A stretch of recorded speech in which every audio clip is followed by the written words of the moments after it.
சீரீஸ்ல நாம டாப்ல இருந்து வந்திருக்கோம். ஓகேங்களா? ஃபர்ஸ்ட் வந்து இண்டஸ் வேலி சிவிலைசேஷன் அப்படிங்கிற பேரை நாம ஒரு டாபிக் பத்தி படிக்க ஆரம்பிச்சோம். அது முழுக்க முழுக்க பார்த்தீங்கன்னா இந்தியாவுடைய வடமேற்கு பகுதிகளில் இருந்துச்சு பார்த்தோம். ஓகேங்களா? ஸோ இந்தியா இருக்குன்னா இந்தியாவுடைய டாப் மோஸ்ட்ல இந்த பார்டர்ல இருந்துச்சு. இந்தியா பாகிஸ்தான் சேர்ந்து இருந்துச்சு. அதுக்கடுத்து பார்த்தீங்கன்னா நம்ம என்ன படிச்சோம், குப்தர்களை பத்தி படிச்சோம். ஓகேங்களா? அவங்க வந்து டெல்லியெல்லாம் பேஸ் பண்ணி ஆட்சி பண்ணிட்டு இருந்தாங்க. அடுத்து டெல்லி சுல்தான்கள், டெல்லியை பேஸ் பண்ணி ஆட்சி பண்ணிட்டு இருக்காங்க. ஓகேங்களா? அப்புறம் அடுத்து பார்த்தீங்கன்னா டெல்லி சுல்தான்கள் ஆட்சி பண்ணிட்டு இருக்கும்போதே முகலாயர்கள் வராங்க. தட் மீன்ஸ் பாபர் வந்து உள்ள என்டர் ஆகுறாரு. அவரு டெல்லியை பேஸ் பண்ணி ஆட்சி பண்ணிட்டு இருக்காங்க. ஓகேங்களா? அப்ப என்னாச்சு பார்த்தீங்கன்னா அந்த சமயத்திலேயே வந்து மகாராஷ்டிராவை சேர்ந்த மராத்தியர்கள் ஆட்சி பண்ணாங்க. ஓகேங்களா? அவங்கள பத்தி படிச்சு முடிச்சிட்டோம். அப்படி என்ன பண்றோம், கொஞ்சம் கொஞ்சமா சவுத்துக்கு வரணும்.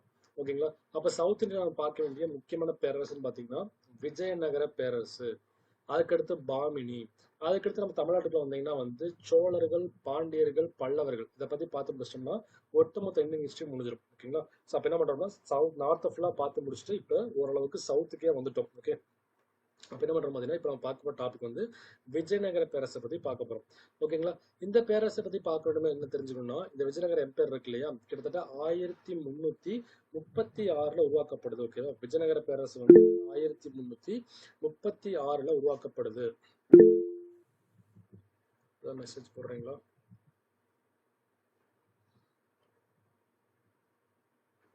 ஒரு ஸ்லைடு பிரசன்ட் ஆகுங்களா?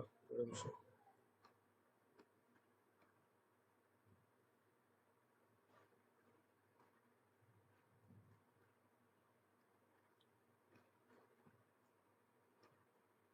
ஓகே, அப்ப விஜயநகர பேரரசு பாத்தீங்கன்னா 1336 தோற்றுவிக்கப்படுது. இந்த கொஸ்டின் அப்படியே கேட்பாங்க. ஓகேங்களா? சோ அடுத்து என்ன பாத்தீங்கன்னா இந்த விஜயநகர பேரரசு உருவாக்குனது யாருன்னு பாத்தீங்கன்னா, சோ நம்மளுடைய ஹரிஹரா அண்ட் புக்கர் அப்படிங்கிற 2 பேர். ஓகேவா? ஹரிஹரா அண்ட் புக்கர் என்ன பண்றாங்கன்னா துங்கபத்ரா ஆத்தங்கரையில வந்து 1336 விஜயநகர பேரரசை உருவாக்குறாங்க. ஓகேங்களா? இது பேசிக்கான கொஸ்டின் அப்படியே கேட்பாங்க. அடுத்த விஷயம் என்னன்னா இவங்க வந்து துங்கபத்ரா ஆத்தங்கரையில அந்த ரிவர் பேங்க்ல உருவாக்குறாங்க. அவங்க உருவாக்கக்கூடிய அந்த கேபிட்டல் பேர் இருக்குல்ல, அதுக்கு பேர் பாத்தீங்கன்னா ஹம்பின்னு சொல்லுவாங்க. ஓகேவா? அவங்களோட தலைநகரத்து பேர் வந்து ஹம்பி. அப்ப முனை பாயிண்ட் தான் 1336 துங்கபத்ரா ஆத்தங்கரை, அந்த கேபிட்டலுக்கு பேரு ஹம்பி. உருவாக்குனது யாரு? ஹரிஹரா அண்ட் புக்கர் தான் உருவாக்குறாங்க. ஓகேங்களா? இது தெரிஞ்சுக்கணும். இவங்கள ஆக்சுவலா யாருங்க சார், எங்க இருந்து வந்தாங்கன்னு பாத்தீங்கன்னா சொல்றது என்னன்னா ஹொய்சாலர் அப்படின்னு ஒரு பரம்பரை இருந்துச்சு, ஒரு வம்சம் இருந்துச்சு. ஓகேங்களா? அவங்கலாம் பாத்தீங்கன்னா இந்திய வரலாற்றுல ரொம்ப சின்னதா ஆட்சி பண்ணிட்டு போனவங்க, பெரிய அளவுக்கு கான்ட்ரிபியூஷன் பண்ணல.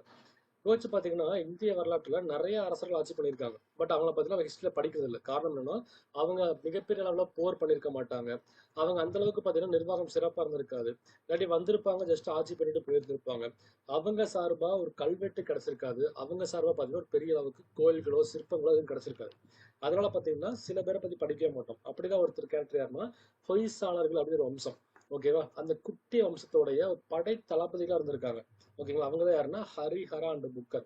இவங்க என்ன பண்றாங்க, ஹொய்சால மன்னரோட ஆட்சியில படைத்தளபதியா இருந்துட்டு ஓகேவா என்ன பண்றாங்க, அவங்க தனியா பிரிஞ்சு வந்து துங்கபத்ரா ஆத்தங்கரையில 1336 பாத்தீங்கன்னா வந்து ஹம்பி அப்படிங்கிற பிளேஸ ஆக்கிரமிச்சு கேபிட்டலா மாத்தி அவங்க ஆட்சி பண்ண ஆரம்பிக்கிறாங்க. இந்த விஜயநகர வம்சத்துல பாத்தீங்கன்னா மொத்தம் 4 வம்சங்கள் இருக்கு. ஓகேவா? நம்ம இதுல படிச்சோம் இல்லையா, சுல்தான்களை படிச்சிருப்போம். ஓகே, அதே போல இங்க வந்து மொத்தம் 4 வம்சங்கள் இருக்கு. என்னன்னு பாத்தீங்கன்னா வந்து சங்கம மரபு, சங்கமா டைனஸ்டின்னு சொல்லுவாங்க. அடுத்து சாளுவ மரபு, சாளுவா டைனஸ்டி. அடுத்து பாத்தீங்கன்னா துளுவ மரபு, அதுக்கடுத்து பாத்தீங்கன்னா ஆர வீடு மரபு. இந்த ஆர்டரும் அப்படியே கேட்பாங்க. சங்கம, சாளுவ, துளுவ, ஆர வீடு அப்படிங்கிற மரபு இருக்கு. மொத்தம் 3 மரபையும் அந்த ஆர்டர்லயே கேட்பாங்க. ஓகேங்களா? ஒவ்வொரு இயரையும் பார்க்க ஆரம்பிக்கலாம். இப்ப தெரிஞ்சுக்கொண்ட விஷயம், ஒட்டுமொத்த விஜயநகர பேரரசும் உருவாக்கப்பட்ட ஆண்டு 1336. அதுல 4 டைனஸ்டி. ஆர்டர் ரொம்ப முக்கியம். சங்கம, சாளுவ, துளுவ, ஆர விடுகிற மரபு ரொம்பவே முக்கியம். ஓகேங்களா? சோ இப்ப என்ன பண்றோம் பாத்தீங்கன்னா இந்த வம்சத்தை பத்தி தெரிஞ்சுக்கிறதுக்கு நமக்கு என்னென்ன எவிடன்ஸ் கிடைக்குதுன்னு பாக்குறோம். ஓகேங்களா? என்னென்ன எவிடன்ஸ் பாத்தீங்கன்னா வந்து கிருஷ்ணதேவராயர் இருக்கார் இல்லையா, அவர் தான் வந்து இந்த விஜயநகர பேரரசுல முக்கியமான ஒரு ஹீரோ கிருஷ்ணதேவராயர். ஓகே, அவரோட காலத்துல பாத்தீங்கன்னா அவர் எழுதின புக் இருந்ததுன்னா அமுக்த மால்யுதம் சொல்லுவாங்க. ஓகே, அமுக்த மால்யுதம், அமுக்த மால்யுதம். ஓகேவா? இந்த புக் எழுதினாரு. இந்த புக் பாத்தீங்கன்னா வந்து விஜயநகர பேரரசுடைய அரசியல் வரலாறு எப்படி இருந்துச்சு, எப்படி நிர்வாகம் பண்ணாங்க, எந்த அளவுக்கு வரி போட்டாங்க, இந்த மாதிரி பாத்தீங்கன்னா எல்லாத்தையும் பத்தி சொல்லுது. So it deals about the political life of Vijayanagara empire. ஓகேங்களா? எழுதுனது யாரு? கிருஷ்ணதேவராயர். அவர் தான் மிகப்பெரிய பேரரசர். ஓகேங்களா? அவர் எழுதுற புக்கு தான் வந்து அமுக்த மால்யுதங்கிற புக். அடுத்து பாத்தீங்கன்னா அல்லசானி பெத்தண்ணா. ஓகேங்களா, இவர் எழுதின புக்கு பேர் பாத்தீங்கன்னா மனு சரிதம்னு சொல்லுவாங்க. அல்லசானி பெத்தண்ணா வந்து ஆந்திர கவி பிதாமகர்னு சொல்லுவாங்க போக போக. ஓகேவா, சோ ஒட்டுமொத்த ஆந்திராவுக்கு, ஒட்டுமொத்த விஜயநகர பேரரசுக்கும் பிதாமகன் யாருன்னு பாத்தீங்கன்னா வந்து நம்ம கிருஷ்ண தேவராயர். என்ன சொல்லுவாங்கன்னா ஆந்திராவின் பிதாமகன் அப்படின்னு சொல்லுவாங்க. ஓகேங்களா, நம்ம அல்லசானி பெத்தண்ணா இருக்காரு இல்லையா, அவர் பேர் பாத்தீங்கன்னா ஆந்திர கவி பிதாமகன் சொல்லுவாங்க. ஆந்திர கவிதைகளுக்கெல்லாம் பிதாமகன் அப்படின்னு சொல்றது யாருன்னு பாத்தீங்கன்னா வந்து அல்லசானி பெத்தண்ணா.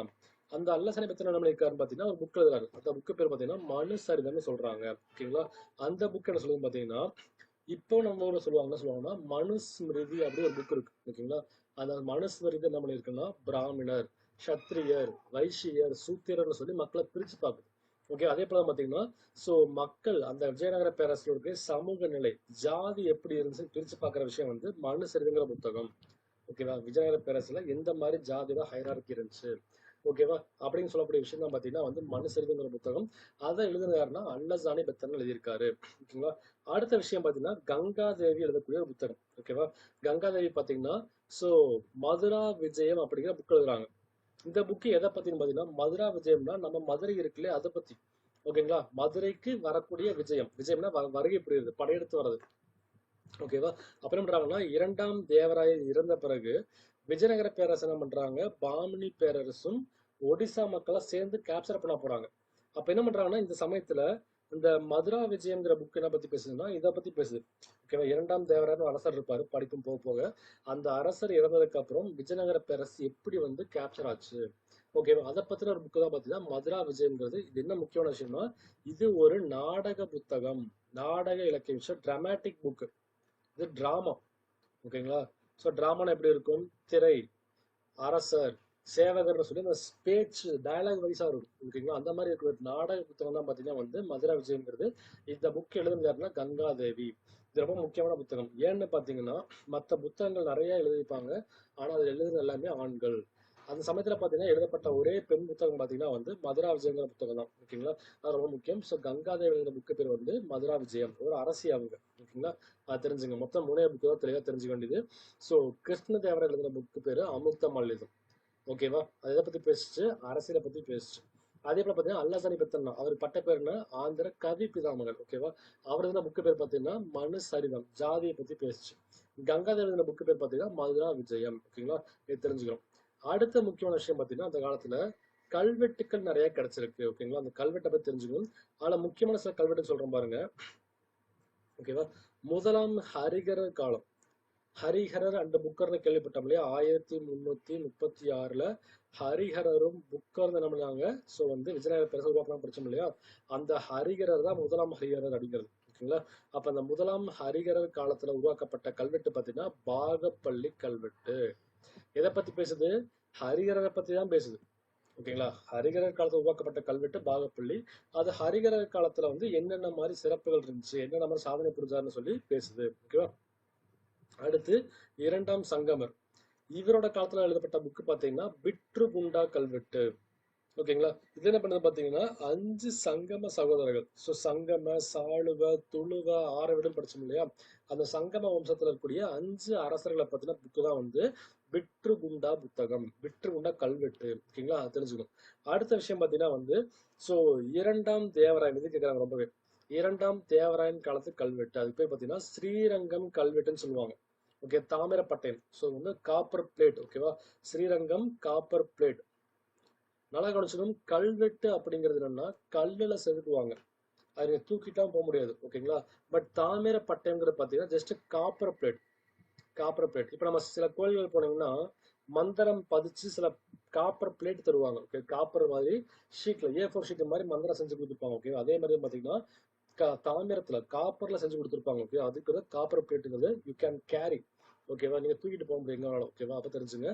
அப்ப ஸ்ரீரங்கம் தாமிர பட்டயம் எதை பத்தி பேசுதுன்னா ரெண்டு பேர்த்த பத்தி பேசுது.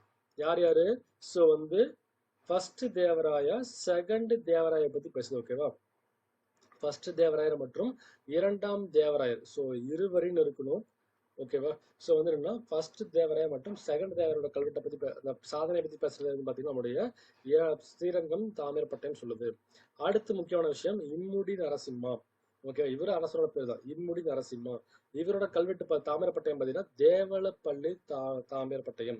தேவலப்பள்ளி காப்பர் பிளேட் இதை பத்தி பேசுது, சாளுவ வம்சத்தை பத்தி பேசுது. ஓகேங்களா? அப்ப தெரிஞ்சுக்க விஷயம் பாத்தீங்கன்னா, இரண்டாம் சங்கமர் எழுதுற புக் இருக்கு இல்லையா, அது எதை பத்தி பேசுனா சங்கமத்தை பத்தி பேசுச்சு. அங்க இருந்த 5 அரசரை பத்தி பேசுச்சு. அதே போல இம்முடி நரசிம்மா இருக்காரு இல்லையா, அவரோட கல்வெட்டு பாத்தீங்கன்னா சாளுவ வம்சத்துடைய காப்பர் பிளேட்டா இருந்துச்சு.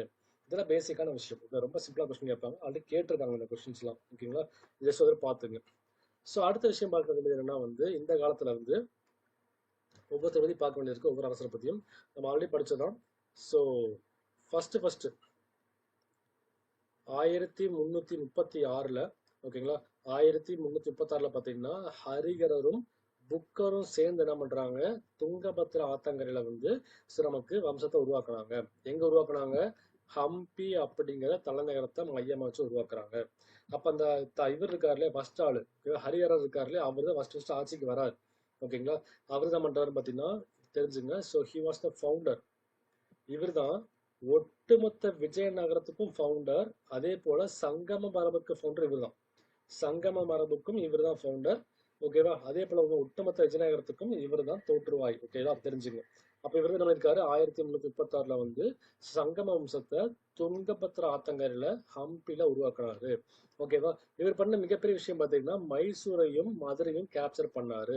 ஓகே, மைசூரையும் மதுரையும் கேப்சர் பண்ணாரு. பாண்டிநாடு வரையும் வந்திருக்காரு. ஓகேவா? மைசூரையும் மதுரையும் கேப்சர் பண்றாரு.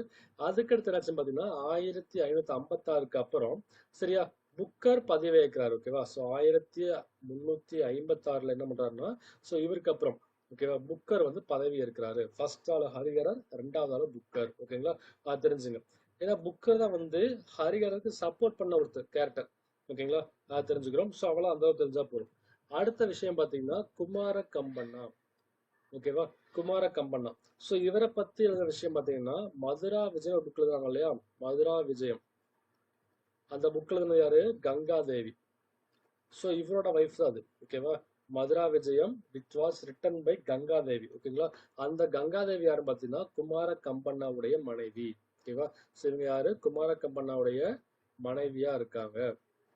அவங்க என்ன பண்ணியிருந்தாங்க, ஸோ நம்மளுடைய மதுரா விஜயத்தை பத்தி எழுதியிருந்தாங்க. ஓகேங்களா? அதாவது பாத்தீங்கன்னா 2ஆம் தேவராயருக்கு அப்புறம் எப்படி இந்த ஆட்சி இதாச்சு, கேப்சர் ஆச்சுன்னு எழுதப்பட்ட புக்கு தான் நம்மளுடைய மதுரா விஜயமா இருந்துச்சு. அது யாருன்னா கங்காதேவி. கங்காதேவி யாருன்னு பாத்தீங்கன்னா குமார கம்பண்ணாவுடைய மனைவி.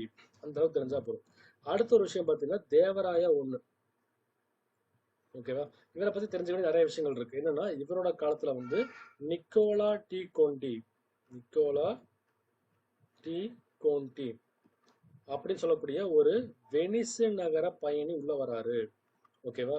ஸோ இந்த புக்ல இந்த டாபிக்ல நிறைய ஃபாரினர் சொல்லுவாங்க. ஓகேங்களா? தெரிஞ்சுங்க. அதனால தேவராய 1 பீரியட்ல வரக்கூடிய வெனிஸ் நகர பயணி யாருன்னு கேட்பாங்க. யாருன்னா நிக்கோலா டி கோண்டி. ஓகேவா? அடுத்து வேற யார் வராங்கன்னு பாத்தீங்கன்னா நிக்கிட்டின். நிக்கிட்டின். ஓகேவா? இவர் எந்த நாடுன்னு பாத்தீங்கன்னா ரஷ்யா. ரஷ்யால இருந்து நிக்கிட்டின் அப்படின்னு சொல்லக்கூடிய ஒருத்தரும் என்ன பண்றாரு, தேவராய 1 பீரியட்ல வராரு. ஓகேங்களா? அதுக்கடுத்து வேற என்ன தெரிஞ்சுக்கணும். ஸோ தேவராய 1 பீரியட்ல பாத்தீங்கன்னா இவரு ஸ்ரீநாதர் அப்படின்னு சொல்லக்கூடிய ஒரு அறிஞரை சப்போர்ட் பண்றாரு. ஸ்ரீநாதர் சொல்லக்கூடிய ஒரு ஸ்காலர், ஒரு மிகப்பெரிய அறிஞரை இவரு சப்போர்ட் பண்றாரு. ஸ்ரீநாதர் சொல்லக்கூடிய ஒரு அறிஞரை இவரு சப்போர்ட் பண்றாரு. ஓகேங்களா? அடுத்த விஷயம் பாத்தீங்கன்னா இவரு அந்த காலத்துல எழுத்தாளர்கள் இருப்பாங்க இல்லையா, அறிஞர்கள் இருப்பாங்க இல்லையா, அவங்க எல்லாம் ஒண்ணு சேர்ந்து உட்கார்ந்து எழுதுறதுக்கு என்ன பண்றாருன்னா ஹரவிலாசம் சொல்லப்போனா முத்து மண்டபம் அப்படிங்கிற பேர்ல ஒரு மண்டபத்தை கட்டுவார். முத்து மண்டபம் அப்படிங்கிற பேர்ல ஒரு மண்டபத்தை கட்டுறாரு. ஓகேவா?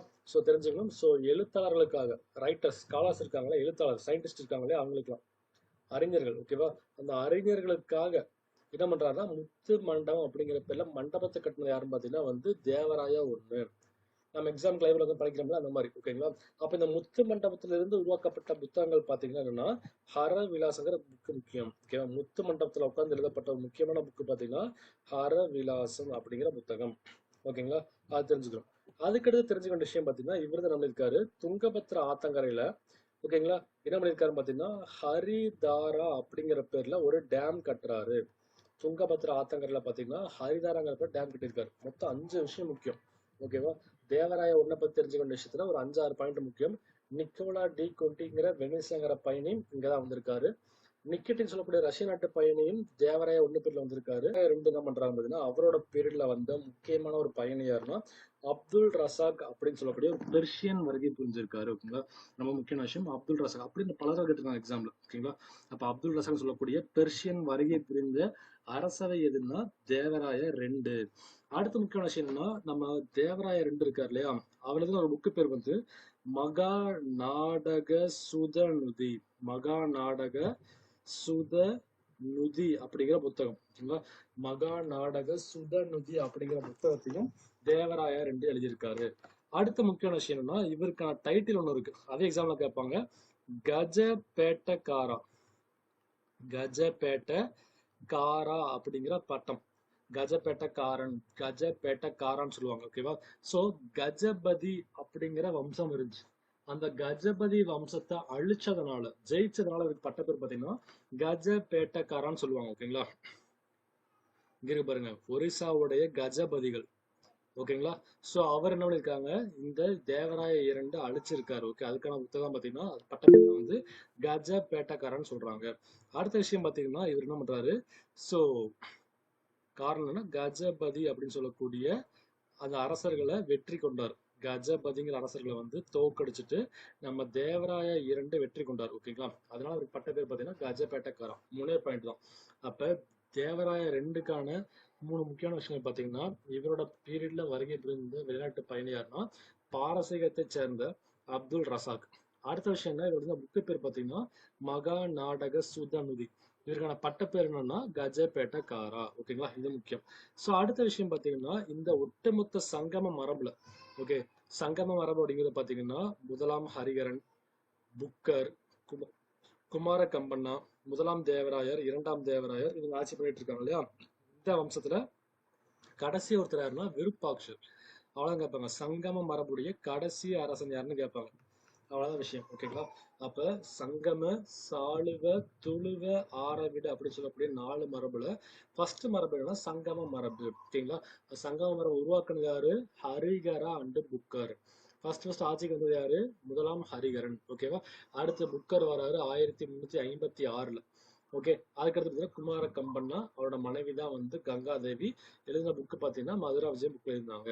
அடுத்த விஷயம் பாத்தீங்கன்னா வந்து முதலாம் தேவராயர், அங்க 2 பயணிகள் முக்கியம். ஒருத்தர் நிக்கோலா டி கொண்டி ஃப்ரம் வெனிஸ், நிக்கெட்டின் ஃப்ரம் ரஷ்யா. ஓகேங்களா, அடுத்து இரண்டாம் தேவராயர், அவரு பேர்ல வந்த பயணி யாருன்னு பாத்தீங்கன்னா வந்து அப்துல் ரசாக் ஃப்ரம் பெர்ஷியன். ஓகேங்களா, அடுத்து பாத்தீங்கன்னா வந்து விருப்பாட்சத கடைசி ஒரு ஆளா இருந்திருக்காரு. ஓகேங்களா, சங்கம மரபு.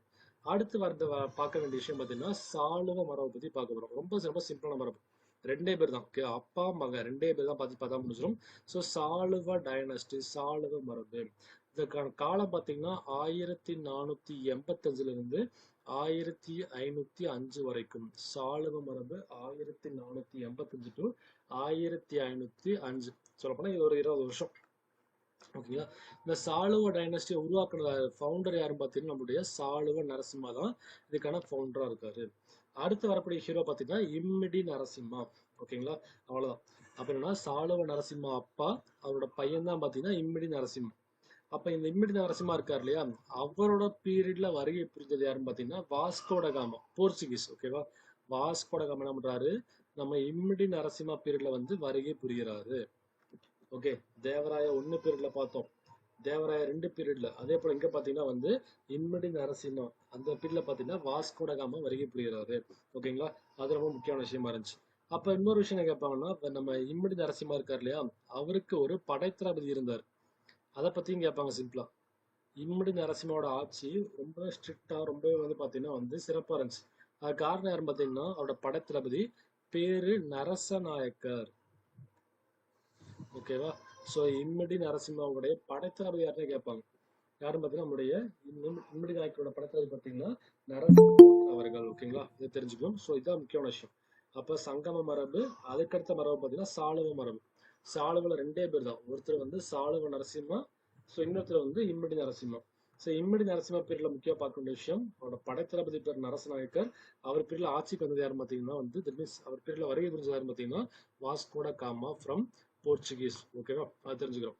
அடுத்த விஷயம் பார்த்தீங்கன்னா வந்து துளுவ மரபு. ஸோ சங்கவ, சாளுவ, அடுத்த விஷயம் பார்த்தீங்கன்னா துளுவ மரபை பத்தி பார்க்க போறோம். ஸோ துளுவ டைனஸ்டி இருக்கு இல்லையா, துளுவ மரபு. இதுல இருக்கக்கூடிய முக்கியமான ஹீரோ யாருன்னு பார்த்தீங்கன்னா நம்மளுடைய கிருஷ்ண தேவராயர் அவர்கள். ஓகேங்களா, அவர் தான் வந்து இந்த பீரியட்ல இருக்கக்கூடிய மிக முக்கியமான ஒரு அரசர். ஓகேங்களா, இப்ப தெரிஞ்சுக்க விஷயம் பார்த்தீங்கன்னா துளுவ மரபு உருவாக்குனாருன்னு கேட்பாங்க. வீர நரசிம்மர். ஓகேவா, வீர நரசிம்மர் தான் வந்து இந்த மரபை உருவாக்குறாரு, ஃபவுண்டரா இருக்காரு. அதை தாண்டி வேற ஒரு கொஸ்டின் கேட்க போறது இல்லை. ஓகேங்களா, ஆனா இந்த துளுவ மரபுல ரொம்ப முக்கியமான கேரக்டர் யாருன்னு பாத்தீங்கன்னா கிருஷ்ண தேவராயர். ஓகே, இவர் ஆட்சி பண்ணக்கூடிய காலங்கள் பாத்தீங்கன்னா 1509 இருந்து 1529 வரைக்கும் இவர் ஆட்சி பண்றாரு. 20 இயர்ஸ் அவர் ரூலிங்ல இருக்காரு. ஓகேங்களா, இப்ப என்ன விஷயம் பாத்தீங்கன்னா இவரோட ஆட்சி காலத்துல வந்து மக்கள் ரொம்ப சிறப்பா வாழ்ந்தாங்க. ஓகேவா, அதே சமயத்துல வந்து எதிரிகள் பயந்து கிடந்தாங்க. அந்த அளவுக்கு ரொம்ப மக்களோட மக்களா பொலைட்டா இருப்பாரு. அட் த சேம் டைம் பாத்தீங்கன்னா வந்து எதிரிகளுக்கு ரொம்பவே சிம்ம சொப்பனமா ரொம்பவே பாத்தீங்கன்னா வந்து ரகடா இருப்பாரு. ஓகேவா, அதான் சொல்றாங்க, யார் சொல்றாங்கன்னா டொமிங்கோ ஃபயர்ஸ்னு சொல்லக்கூடிய ஒரு போர்ச்சுகீசிய பயணி சொல்றாரு. என்ன சொல்றாரு, நான் அந்த மாதிரி கிருஷ்ணதேவராய பீரியட்ல பார்த்தேன். எப்படி இருக்குன்னா மக்கள் ஃபுல்லா அவ்வளோ ஹாப்பியா இருக்காங்க. அட் த சேம் டைம் எதிரிகள் ஃபுல்லா பயந்து நடுங்குறாங்க. ஓகே, அப்படி சொல்லியிருப்பாரு. அதான் சொல்றாங்க, கிருஷ்ணதேவராயர் பாத்தீங்கன்னா எப்படி இருக்காரு, அவரோட ஆட்சி காலத்துல வந்து எதிரிகள் எப்படி இருக்காங்கன்னா வந்து ரொம்பவே ஃபியர்ஃபுல்லா இருக்காங்க. அட் த சேம் டைம் பாத்தீங்கன்னா மக்கள் அவ்வளோ வந்து இதா இருக்காங்க, ஹாப்பியா இருக்கான்னு சொல்லியிருப்பாரு. சொன்னது யாருன்னா டொமிங்கோ ஃபயர்ஸ். அப்ப எங்க தெரிஞ்சுக்குது, நம்ம கிருஷ்ணதேவராயர் பீரியட்ல வருகை புரிஞ்ச ஒரு பயணி யாருன்னா டொமிங்கோ ஃபயர்ஸ். ஓகேங்களா, ஃப்ரம் அவரும் போர்ச்சுகீசிய பயணி தான். அப்ப பாருங்க, இந்த விஜயநகர பீரியட்ல பாத்தீங்கன்னா ஒவ்வொருத்தர் பீரியட்லயும் யாரோ ஒரு பயணி வருகை புரிஞ்சிருக்காங்க. ஓகேங்களா, அதெல்லாம் கொஸ்டின் கேட்டே இருப்பாங்க, ரொம்ப முக்கியமான விஷயம். அடுத்து கிருஷ்ணதேவராயர் இருக்கார் இல்லையா, அவர் வந்து நிறைய பக்கத்து ஜெயிச்சு இருந்திருக்காரு. எதாவது ஜெயிச்சிருக்காருன்னு பாத்தீங்கன்னா 1510 சிவசமுத்திரங்கிற பகுதியை ஜெயிக்கிறாரு. அதே போல பாத்தீங்கன்னா 1512 ராயச்சூருங்கிற பகுதி ஜெயிக்கிறாரு. ரொம்ப முக்கியமான கொஸ்டின். அடுத்து கேட்க வேண்டிய கொஸ்டின் பாத்தீங்கன்னா 1523 ஒரிசா அண்டு வாடங்களை ஜெயிக்கிறாரு. ஓகே, ஒரிசா அண்டு வாரங்களை ஜெயிக்கிறாரு. ஓகே, இது ரொம்ப முக்கியமான கொஸ்டின். பாத்தீங்கன்னா வந்து அந்த ஆந்திராவை சுத்தி நார்த் சவுத் எல்லா பக்கமும் ஜெயிக்கிறாரு. ஓகேங்களா, இந்த மேப்லயே பார்த்துருக்கோம் இல்லையா, இந்த ஏரியா இருக்கு இல்லையா, ஸோ இந்த ஒட்டுமொத்த ஏரியாவும் யாரோட பீரியட் பாத்தீங்கன்னா கிருஷ்ண தேவராயர் ஆட்சி காலத்துல என்ன ஆகுது, இந்த ஒட்டுமொத்த ஏரியாவும் கவர் ஆகுது. ஓகே, அந்த அளவுக்கு என்ன பண்றாரு, நாட்டை வந்து ஃபுல்லா ஏரியாவை டெவலப் பண்ணிட்டு இருக்காரு. ஓகேங்களா, அப்ப என்னாச்சுன்னா 1510 சிவசமுத்திரம், 1512 ராயச்சூரை கேப்சர் பண்றாரு. அதே போல 1523 பாத்தீங்கன்னா ஒரிசா அண்ட் வாரங்களை கேப்சர் பண்றாரு. அப்ப என்னாச்சு, இதோட ஏரியா வந்து டெவலப் ஆகிட்டே போகுது. சொல்ல போனா சவுத் இந்தியா சைட்ல பாத்தீங்கன்னா நம்மளுடைய இது இந்திய பெருங்கடல். ஓகேங்களா, சவுத் இந்தியா பாத்தீங்கன்னா வந்து காவேரி வரைக்கும், ஏன்னா காவேரிக்கு கீழே பாத்தீங்கன்னா யார் இருக்காங்க, நம்முடைய சோழர்கள் ஆட்சி பண்ணிட்டு இருக்காங்க. ஓகேவா, அப்ப காவேரி வரைக்கும், நார்த்ல பாத்தீங்கன்னா கிருஷ்ணா நதி வரைக்கும். ஓகேவா, சோ கிழக்கு பக்கம் பாத்தீங்கன்னா பே ஆஃப் பெங்கால், அடுத்து மேற்கு பக்கம் அரபிக்கடல் என்ன பண்றாரு, ஒட்டுமொத்த ஏரியாவும் கேப்சர் பண்ணி ரூல் பண்ணிட்டு இருந்திருக்காரு. ஓகேங்களா, அது தெரிஞ்சுக்கணும். சோ அடுத்து என்னன்னா இவரோட காலத்துல வந்து சில முக்கியமான விஷயங்கள் நடந்துச்சு. என்னென்ன விஷயங்கள் பாத்தீங்கன்னா, சோ இவர் வந்து நாயன்கரா முறையை உருவாக்குனாரு. நாயன்கரா முறையை வந்து உருவாக்குனாருன்னு கேட்பாங்க. சரி, இப்ப நம்ம கேள்விப்பட்டிருக்கோம் இல்லையா, பாளையக்காரர் முறைன்னு கேள்விப்படுவோம் நம்ம தமிழ்நாட்டுல. ஓகேவா, வீரபாண்டிய கட்டபொம்மன், பூலித்தேவர்லாம் படிப்போம் இல்லையா, என்ன விஷயம் பாத்தீங்கன்னா அப்படி பாளையக்காரர் முறை இருக்கு இல்லையா, அதுக்கு ஒரு இன்ஸ்பிரேஷன் தான் எதுன்னா நாயன்கரா முறை அப்படிங்கிறது. நாயன்கரா முறை சொல்ல போனா பாளையக்காரர் முறைக்கு ஒரு முன்னோடி, ஒரு இன்ஸ்பிரேஷன். ஓகேங்களா, அப்ப என்ன விஷயம் பாத்தீங்கன்னா இந்த நாயன்கரான்னு ஏன் பேர் வச்சிருக்காங்கன்னா, நாயக் அப்படின்னா படைத்தளபதி அர்த்தம். இந்த காலத்துல பாத்தீங்கன்னா நாயக் அப்படின்னா படை தளபதி அப்படின்னு அர்த்தம். நாம நாயகன்னு சொல்றோம் அந்த மாதிரி தான். ஓகேங்களா, அப்ப கிருஷ்ணதேவராயர் பீரியட்ல பாத்தீங்கன்னா நாயக் அப்படின்னா படை தளபதினு அர்த்தம். ஓகேங்களா, அப்ப என்ன பண்றாங்க, நாயன்கரா முறை அப்படிங்கிறது இங்க ஒரு கவர்னர் மாதிரி நியமிச்சு அந்த நாட்டை ஆட்சி பண்ணிட்டு இருப்பாங்க. இப்ப இதே முறையை வந்து தமிழ்நாட்டுக்கும் கொண்டு வரலாம்னு யோசிக்கிறாரு. ஏன்னா காவேரி வரைக்கும், ஓகே, சோழர்கள் ஆட்சி வரைக்கும் இவரோட கண்ட்ரோல் இருக்கு. ஓகேங்களா, அப்ப என்ன பண்றாருன்னா சோ இந்த நாயன்கரா முறையை தமிழ்நாட்டுல அறிமுகப்படுத்துறதுக்காக என்ன பண்றாருன்னா விஸ்வநாத நாயக்கர் அப்படின்னு ஒருத்தர் அமைச்சிருக்கிறாரு. விஸ்வநாத நாயக்கர் அப்படிங்கிற ஒருத்தர் வந்து அமைச்சிருக்கிறார் தமிழ்நாட்டுக்கு.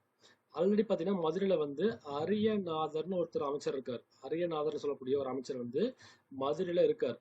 ரெண்டு பேரும் என்ன பண்றாங்க, சேர்ந்து பிளான் பண்ணி மதுரையை வந்து என்ன பண்ணுவாங்க, பிரிப்பாங்க. மதுரை என்ன பண்றாங்க பாத்தீங்கன்னா கிட்டத்தட்ட 72 பாலமே பிரிப்பாங்க. மதுரை இருக்கு இல்லையா, என்ன பண்றாங்க, கிழக்கு மதுரை மேற்கு மதுரை ரெண்டா பிரிப்பாங்க. அதுக்கப்புறம் என்ன பண்றாங்க, ஒட்டுமொத்த மதுரையும் வந்து 72 பாளையங்களும் பிரிப்பாங்க. ஓகேவா, அப்படிப்பட்ட முறை தான் பாத்தீங்கன்னா பாளையக்காரர் முறைன்னு சொல்லுவாங்க. பாளையக்காரர் முறை. ஸோ பாளையக்கார முறை என்னதுன்னா நம்ம நாயன்கரா முறையோடைய ஃபாலோ அப் தான் பாளையக்கார முறை. சார் நாயன்கரா முறை என்னன்னு சொன்னாங்க, நாயக் அப்படிங்கிற படைத்தளபதிகள் ஆட்சி பண்ணிட்டு இருந்தாங்க. ஸோ அங்க கிருஷ்ணதேவராயருக்கு கீழே இவங்க வந்து அந்தந்த ஊருக்கு யோசிச்சு பாருங்களேன். கிருஷ்ணதேவராயர் இருக்காருன்னு வச்சுங்க, நான் அவருக்கு கீழே ஒரு நாயக்கா இருக்கேன். நான் என்ன பண்ணுவேன், என்னோட ஏரியாவில் ஃபுல்லாவே நீதி வழங்குவேன், ஜஸ்டிஸ் கொடுப்பேன். என்னோட ஏரியா ஃபுல்லா டாக்ஸ் வசூல் பண்ணுவேன், ஃபினான்ஸ் பார்த்துக்குவேன், படையை மெயின்டைன் பண்ணிட்டு இருப்பேன். இந்த மாதிரி பார்த்தீங்கன்னா நான் ஒரு சுதந்திரமான அரசனா இருப்பேன். ஆனா யாரு கீழே இருப்பேன், கிருஷ்ணதேவராயங்கிற ஒரு பேரரசனுக்கு கீழே என் பகுதியை நான் ஆட்சி பண்ணிட்டு இருப்பேன். அப்படிப்பட்ட ஒரு கான்செப்ட் நாயன்கரா முறைங்கிறது. அப்ப நாயக்னா படைத்தளபதி அர்த்தம். இதே முறையை மதுரையில ஆரம்பிக்கிறதுக்கு அனுப்பி வைக்கப்பட்டது யாருன்னு பாத்தீங்கன்னா விஸ்வநாத நாயக்கர். ஓகேவா?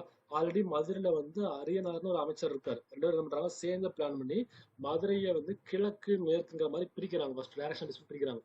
அதுக்கப்புறம் என்ன பண்றாங்க, 72 பாளையமா பிரிக்கிறாங்க. நம்ம கேள்விப்படுவோம், ஆரப்பாளையம், கோரிப்பாளையம்லாம் இருக்கு இல்லையா, அது காரணம் இந்த மாதிரி பாளையக்கார முறை தான். ஓகேங்களா? இது தெரிஞ்சுக்கணும். அப்ப பாளையக்கார முறைக்கு ஒரு உத்வேகம் யாருன்னு பாத்தீங்கன்னா கிருஷ்ணதேவராயரோட நாயன்கரா முறை. சரி, அப்ப இவர் யாரை பார்த்து கத்துக்கிட்டாரு, இந்த நாயன்கரா முறை இருக்கு இல்லையா, இவர் யாரை பார்த்து கத்துக்கிட்டாருன்னு பாத்தீங்கன்னா, சோ பிரதாப ருத்ரன் ஒரு அரசா இருக்காரு. பிரதாப ருத்ரன் சொல்லக்கூடிய ஒரு அரசன் இருக்காரு. அவர் யாரு பாத்தீங்கன்னா ஒரு காகத்திய அரசன். காகத்தியர்னு சொல்லி ஒரு மரபு, காகத்தியான்னு சொல்லுவாங்க. ஓகேவா? அந்த காகத்திய அரசை சார்ந்தவர் யாருன்னு பாத்தீங்கன்னா பிரதாபருத்ரன். ஓகேவா? அவரு உருவாக்கக்கூடிய ஒரு சில முறையை ஃபாலோ பண்ணிதான் நாயன்கரா முறைய கிருஷ்ணதேவர் உருவாக்கி இருந்தார். அப்ப யோசிச்சு பாருங்க. சோ பிரதாபருத்ரன் தான் ஃபர்ஸ்ட் இன்ஸ்பிரேஷன். அவரை பார்த்து என்ன பண்றாங்க, கிருஷ்ணதேவராயர் வந்து உருவாக்குறாரு. ஓகேங்களா? அவரை பார்த்தா வந்து கிருஷ்ணதேவராயர் நாயன்கரா முறையை உருவாக்குறாரு. அப்படியே கொஸ்டின் கேட்பாங்க, நாயன்கரா முறையை உருவாக்குறதுக்கு. ஓகேங்களா? சோ கிருஷ்ணதேவராயருக்கு முன்னோடி யாருன்னு கேட்பாங்க. யாருன்னா பிரதாபருத்திரன் அப்படி சொல்லக்கூடிய காகத்திய அரசன். அதை பார்த்து என்ன பண்ணிருக்காங்க இவங்க, நாயன்கரா முறை கிருஷ்ணர் உருவாக்கியிருக்காரு. அந்த முறையை மதுரையில் ஆரம்பிக்கிறது தான் விஸ்வநாத நாயக்கரும் அரியநாதரும் என்ன பண்றாங்க, மதுரையில பிளான் பண்ணி உருவாக்குறாங்க. ஓகேவா? இந்த கொஸ்டின் கேட்பாங்க. நம்ம இதுக்கு முன்னாடி கிளாஸ்ல பார்த்திருப்போம். ஸோ இன்னைக்கு காலம் நினைக்கிறேன். ஓகே, என்ன பார்த்திருப்போம்னா, சரபோஜி இரட்டை பத்தி படிக்கும்போது தஞ்சாவூரை ஆட்சி பண்ணக்கூடிய மராட்டரை பத்தி படிச்சோம் இல்லையா? அப்ப எப்படி படிச்சோம், CS ஜான் அப்படின்னு சொல்லக்கூடிய ஒரு சர்ச் ஃபாதர் தரங்கம்பாடியில 20 இலவச ஸ்கூல் கட்டினார்னு படிச்சோம். அதை பார்த்து நம்ம பண்ணாரு, நம்மால வந்து நவவித்யா ஸ்கூல்ங்கிற பேர்ல சரபோஜி 2 தஞ்சாவூர்ல ஸ்கூல் கட்டினாரு. இதை பார்த்து இன்ஸ்பயர் ஆனதான் நம்முடைய சார் தாமஸ் மன்றோ. ஓகேங்களா? அந்த ஒரு ஹைரார்க்கி போய் அதே போல இங்க தெரிஞ்சுக்கணும். பிரதாபருத்திரன் காகத்திய அரசர், அவரை பார்த்தா கிருஷ்ணவர் என்ன பண்றாரு, நம்மளுடைய நாயன்கரா முறை உருவாக்குறாரு. அந்த முறையை தமிழ்நாட்டில் ஆரம்பிக்கிறது தான் வந்து விஸ்வநாத நாயக்கரும் அரியநாதரும் வராங்க. ஓகேங்களா? இந்த கொஸ்டின்ஸ் அப்படியே கேட்பாங்க. ஓகேவா? தெளிவா படிச்சுங்க, முக்கியமான கொஸ்டின் இது. ஸோ அடுத்து நம்ம கிருஷ்ணரை பத்தி வேற என்ன தெரிஞ்சுக்கணும்னா, நிறைய பட்டங்கள் இருக்கு, நிறைய வந்து டைட்டில்ஸ் இருக்கு. என்னென்ன பட்டங்கள் இருக்குன்னு பாத்தீங்கன்னா, ஓகேவா, இதுதான் ஒட்டுமொத்த ஆந்திராவுக்கே வந்து பிதாமகன். ஓகேவா? அப்ப ஆந்திர பிதாமகன், ஆந்திர பிதாமகன். அடுத்து பாத்தீங்கன்னா ஆந்திர போஜன், ஆந்திராவுக்கே சோறு போட்ட மகாராசங்கிற மாதிரி. ஓகேவா? ஆந்திர போஜன். அடுத்து பாத்தீங்கன்னா அபிநவ போஜன், அபிநவ போஜன். ஓகேங்களா? ஆந்திர பிதாமகன், ஆந்திர போஜன், அபிநவ போஜன்கிற நிறைய டைட்டில் இருக்கு. ஓகேங்களா? இவரோட காலம் வந்து சிறப்பா இருக்கிறதுக்கு முக்கியமான காரணமே வந்து நிறைய டேங்க் கட்டினாரு, நிறைய டேங்க்ஸ், கால்வாய் எல்லாம் கட்டி கொடுத்தாரு. ஓகேங்களா? ஊர் முழுக்க கால்வாய் எல்லாம் கட்டி கொடுத்தாரு. அப்படிலாம் வந்து விளைச்சல் சிறப்பா இருந்துச்சு. ஆனா வந்து மக்கள் சிறப்பா வாழ்ந்துட்டு இருந்தாங்க. அதுக்கப்புறம் பண்றாரு பாத்தீங்கன்னா இவரு, ஸோ ஃபாரின் ட்ரேடை ஊக்குவிக்கிறதுக்காக வெளிநாட்டு பயணங்கள் இருக்குல்ல ஊக்குவிக்கணும். அப்ப என்ன பண்றாங்கன்னா, வெளிநாட்டு பயணத்தை ஊக்குவிச்சாதான் நிறைய வணிகம் நடக்கும், அப்ப நிறைய ரெவன்யூ கிடைக்கும். அப்புறம் வந்து இவரு ஒரு சிறந்த கப்பற்படையும் உருவாக்குனாரு. அதே போல என்ன பண்றாரு பாத்தீங்கன்னா, போர்ச்சுகீஸ் அண்ட் அரேபியர்களோட வந்து ட்ரேடு மெயின்டைன் பண்ணார், ரிலேஷன் மெயின்டைன் பண்ணார். இதெல்லாம் அப்படியே கொஸ்டின் கேட்கறாங்க எக்ஸாம்ல. எப்படி கேட்கறாங்கன்னா, கிருஷ்ணதேவராயரை பற்றிய கீழ்கண்ட கூற்றுக்களை கவனி. ஃபர்ஸ்ட் விஷயம், கிருஷ்ணதேவராயர் என்ன பண்ணியிருக்காரு, கப்பற்படையை உருவாக்குனாரு. கரெக்ட். கிருஷ்ணதேவராயர் என்ன பண்ணியிருக்காரு, இவர் வந்து அரேபியா மற்றும் போர்ச்சுகீஸ் கூட ஃப்ரெண்ட்ஷிப் மெயின்டைன் பண்ணாரு. அதுவும் கரெக்ட். இது மாதிரி பார்த்தீங்கன்னா ஸ்டேட்மெண்ட்டை கொடுத்து கொஸ்டின்ஸ் கேட்பாங்க. அது ரொம்ப முக்கியமான கொஸ்டின்ஸ் எல்லாமே. ஓகேங்களா? அதை பார்த்துக்கிறோம். ஸோ அடுத்த விஷயம் பார்த்தீங்கன்னா, இவரோட பேர்ல வந்து அஷ்டதி கஜங்கள் அப்படிங்கிற பேர்ல 8 அமைச்சர்கள் இருந்தாங்க, 8 அறிஞர்கள் இருந்தாங்க. ரொம்ப முக்கியமான விஷயம். ஓகேங்களா? ஸோ முதல்ல பார்த்துருக்கோம் நவரத்னா அப்படிங்கிற பேர்ல. ஓகேவா? சந்திரகுப்தர் 2 பீரியட்ல, விக்ரமாதித்தன் இருந்தார்ல அவர் பீரியட்ல. ஓகேவா? ஸோ சந்திரகுப்தர் 2 பீரியட்ல பார்த்தீங்கன்னா நவரத்னங்கள்னு சொல்லக்கூடிய 9 அறிஞர்கள் இருந்தாங்க. ஓகேவா? எழுதிக்கங்க சைட்ல.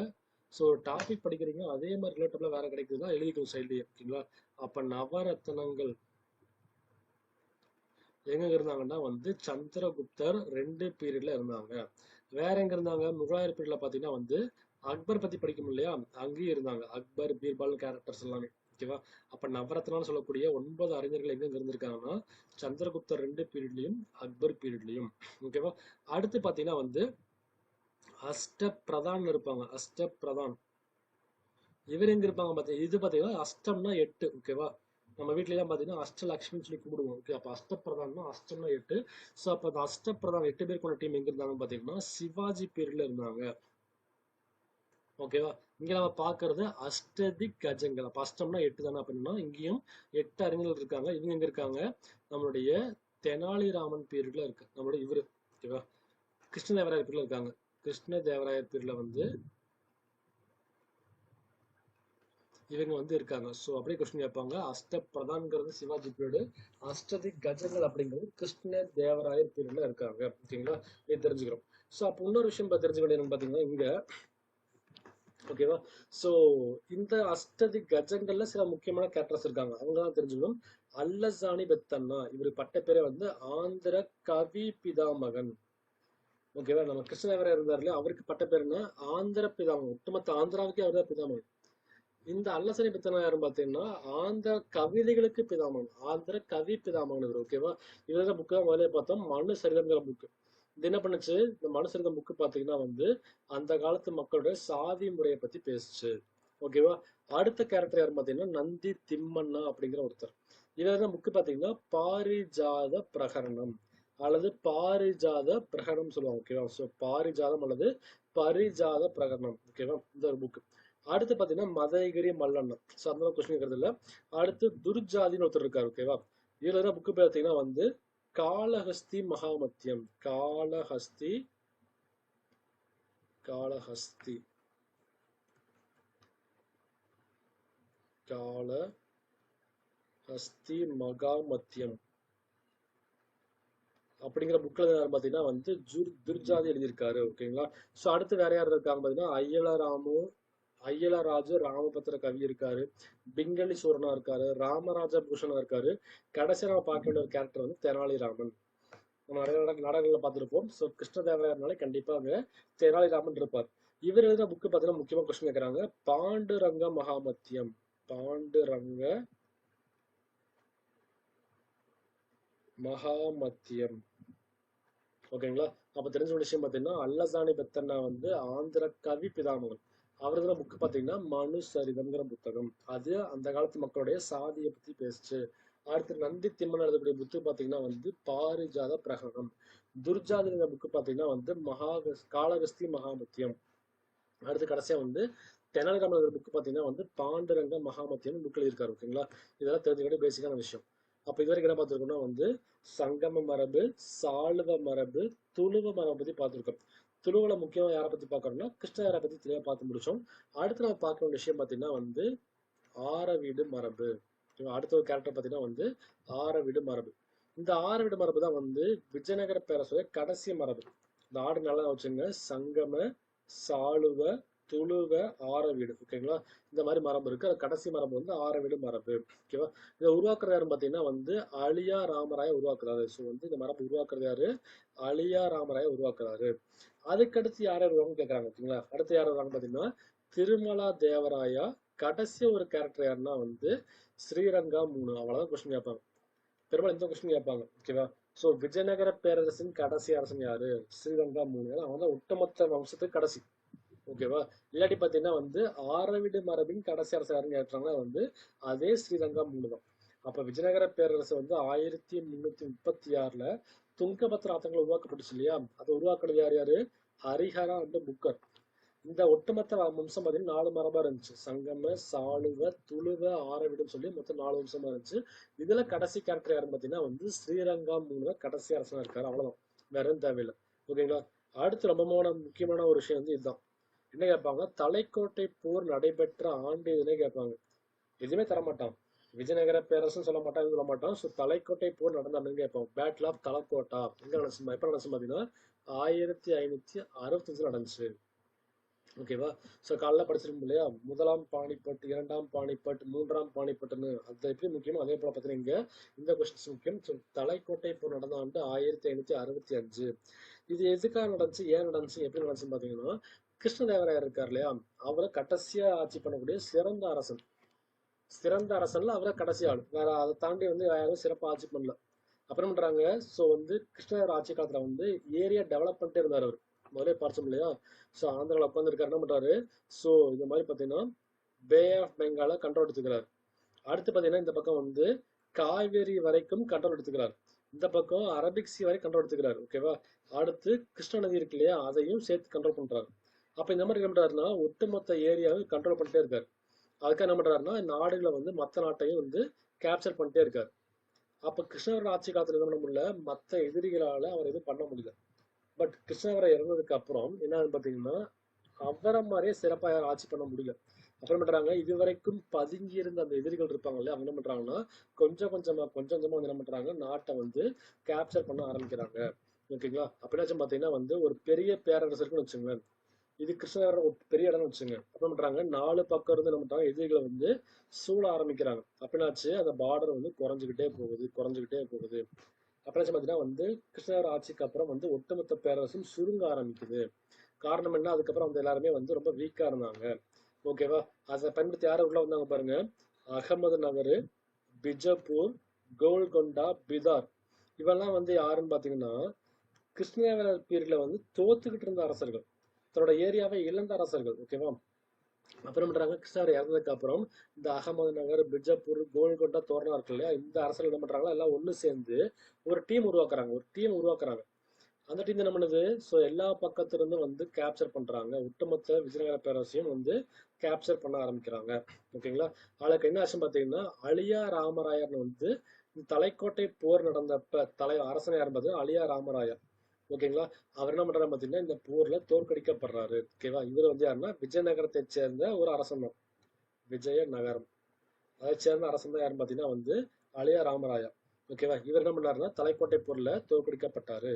காரணம் என்ன, பிஜப்பூர், அகமது நகர், கோல்கொண்டா, பிதாரோட டீம் எல்லாம் ஜெயிச்சிருச்சு. இவங்க வந்து வெற்றி அடைகிறாங்க. நம்மளுடைய விஜயநகரத்தை சேர்ந்த அழியா ராமராயா பார்த்தீங்கன்னா தோல்வி அடைகிறாரு. ஓகேவா. அதுக்கப்புறம் தட்டி தறிவார் கடைசியா வரைக்கும் பாத்தீங்கன்னா 3ஆம் ஸ்ரீரங்க ஆட்சி பண்ணாரு. ஓகேவா. ஆனா அதுக்கப்புறம் ஆட்சி வந்து சிறப்பா இல்லை, எல்லாமே ஆச்சு முடிவுக்கு வந்துருச்சு. ஓகேங்களா. அப்ப தெரிஞ்சுக்க வேண்டிய விஷயம், 1336ல ஹரிகர அந்த புக்கை உருவாக்கக்கூடிய மரபு வந்து கடைசி நாச்சு தலைக்கோட்டை போர் 1565க்கு அப்புறம் பெரிய அளவுல முடிவுக்கு வர ஆரம்பிக்குது. ஓகேங்களா. அது தெரிஞ்சுக்கிறோம். அதே தான் என்ன விஷயம் கொடுத்துருக்காங்க பாருங்க. ஸோ இந்த வம்சம் ஏன் காணாம போச்சுன்னா ஆரவீடு மரபுல இருந்து எல்லாருமே எப்படி இருந்திருக்காங்க, பலவீனமா இருந்திருக்காங்க. ஸோ தேர் வீக் கிங்ஸ். ஓகேவா. அது போல ஒரு விஷயம், அந்தந்த ஊர்ல இப்ப இதான் வந்து ஒட்டுமொத்த கிருஷ்ணதேவராயர்னு வச்சு இந்த விஜயநகர அரசுன்னு வச்சுங்களேன், அங்கங்க ஒரு அரசர்கள் இருப்பாங்க. ஓகேவா. நம்ம நாயன்கர முறைன்னு சொல்லி பார்த்தோம். அங்கங்க சில ஆளுநர்கள் கவர்னர் இருப்பாங்க. அந்த கவர்னர் என்ன பண்றான்னு பாத்தீங்கன்னா கிருஷ்ணவர் இறந்ததுக்கு அப்புறம் அவனே அறிவிச்சுக்கிறான், நான் தான் இந்த குட்டி பகுதியோட அரசன், நாம என்ன பண்ண மாட்டேன் இனிமேல் விஜயநகரத்துக்கு டாக்ஸ் கட்ட மாட்டோம் சொல்லி அவன் தான் அறிவிச்சுக்கிறான். ஓகேவா. பல மாகாண ஆளுநர்கள் என்ன பண்றாங்க, நாங்க தான் கிங்னு அறிவிச்சுக்கிறாங்க அவங்க. ஓகே. அதனால ஒட்டுமொத்த ஒட்டுமே சீர்குலைஞ்சது. அதுக்கப்புறம் பாத்தீங்கன்னா பிஜப்பூர், கோல்கொண்டா என்ன பண்றாங்க, அவங்க எல்லாம் வந்து சேர்ந்து இந்த நாட்டை கேப்சர் பண்ணிட்டாங்க. இதுவும் எக்ஸாம்ல கேட்கறாங்க.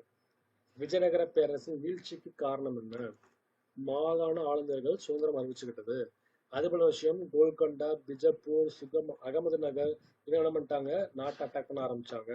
அதுக்கப்புறம் முக்கிய விஷயம், தலைக்கோட்டை போருக்கு அப்புறம் ஆட்சி பண்ண யாருமே சிறப்பா ஆட்சி பண்ணல. இதெல்லாம் வந்து அப்படியே கொஸ்டின் கேட்கறாங்க. அடுத்து தெரிஞ்ச விஷயம் பாத்தீங்கன்னா இந்த காலத்துல நிர்வாகத்தை பத்தி பார்க்க வேண்டியது இருக்கு. ஓகேங்களா. அப்போ ஒட்டுமொத்த பேரரசுக்கும் ஒட்டுமொத்த எம்பரர் கிங்டம்ஸ்க்கும் வந்து அரசு ஒரு தலைவர் யாருன்னா அரசர் தான். ஓகேவா. ஸோ அதுக்கடுத்து பார்த்தீங்கன்னா வந்து மந்திரி சபை இருந்துச்சு. இதை நம்ம பார்த்தோம். கிருஷ்ணதேவராயர் பேர்ல பார்த்தீங்கன்னா ஓகேங்களா 8 பேர் கொண்ட டீம் தான் பார்த்தோம்ல, அஷ்டதி கஜங்கள்ல படிச்சோம். ஓகேங்களா. ஸோ அந்த பேர் இருந்தாங்க. அவங்க அவங்க எதுக்கு இருக்காங்கன்னா அரசை சப்போர்ட் பண்றதா இருக்காங்க. ஓகேங்களா. அடுத்து என்ன இது கொஸ்டின் கேட்கறாங்க, ஒட்டுமொத்த விஜயநகர பேரரசும் 6 மாகாணங்கள் பிரிக்கப்பட்டிருந்துச்சு. ஓகேவா. நம்ம படிச்சோம் இல்லையா, விஸ்வநாத நாயக்கர் பிளஸ் அரியநாதர் அவங்க என்ன பண்ணாங்க, மதுரையை 72 பாளையமா பிரிச்சாங்க. ஓகேவா. ஆனா ஒட்டுமொத்த விஜயநகர பேரரசு எப்படி பிரிச்சுக்கப்பட்டிருக்கு, 6 மாகாணமும் பிரிக்கப்பட்டிருந்துச்சு. அந்த ஒவ்வொரு மாகாணத்தையும் ஆட்சி பண்ணது யாரு, நாயக்கு. அதான் பேர் வச்சாங்க, நாயன் கரா முறைன்னு சொல்லி பேர் வச்சாங்க. ஓகேங்களா. தெரிஞ்சுக்கிறோம்.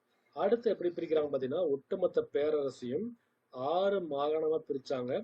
அதுக்கப்புறம் பண்றாங்க, மாகாணத்தை குட்டி குட்டியா பிரிக்கும் போது மாவட்டம்னு பிரிக்கிறாங்க.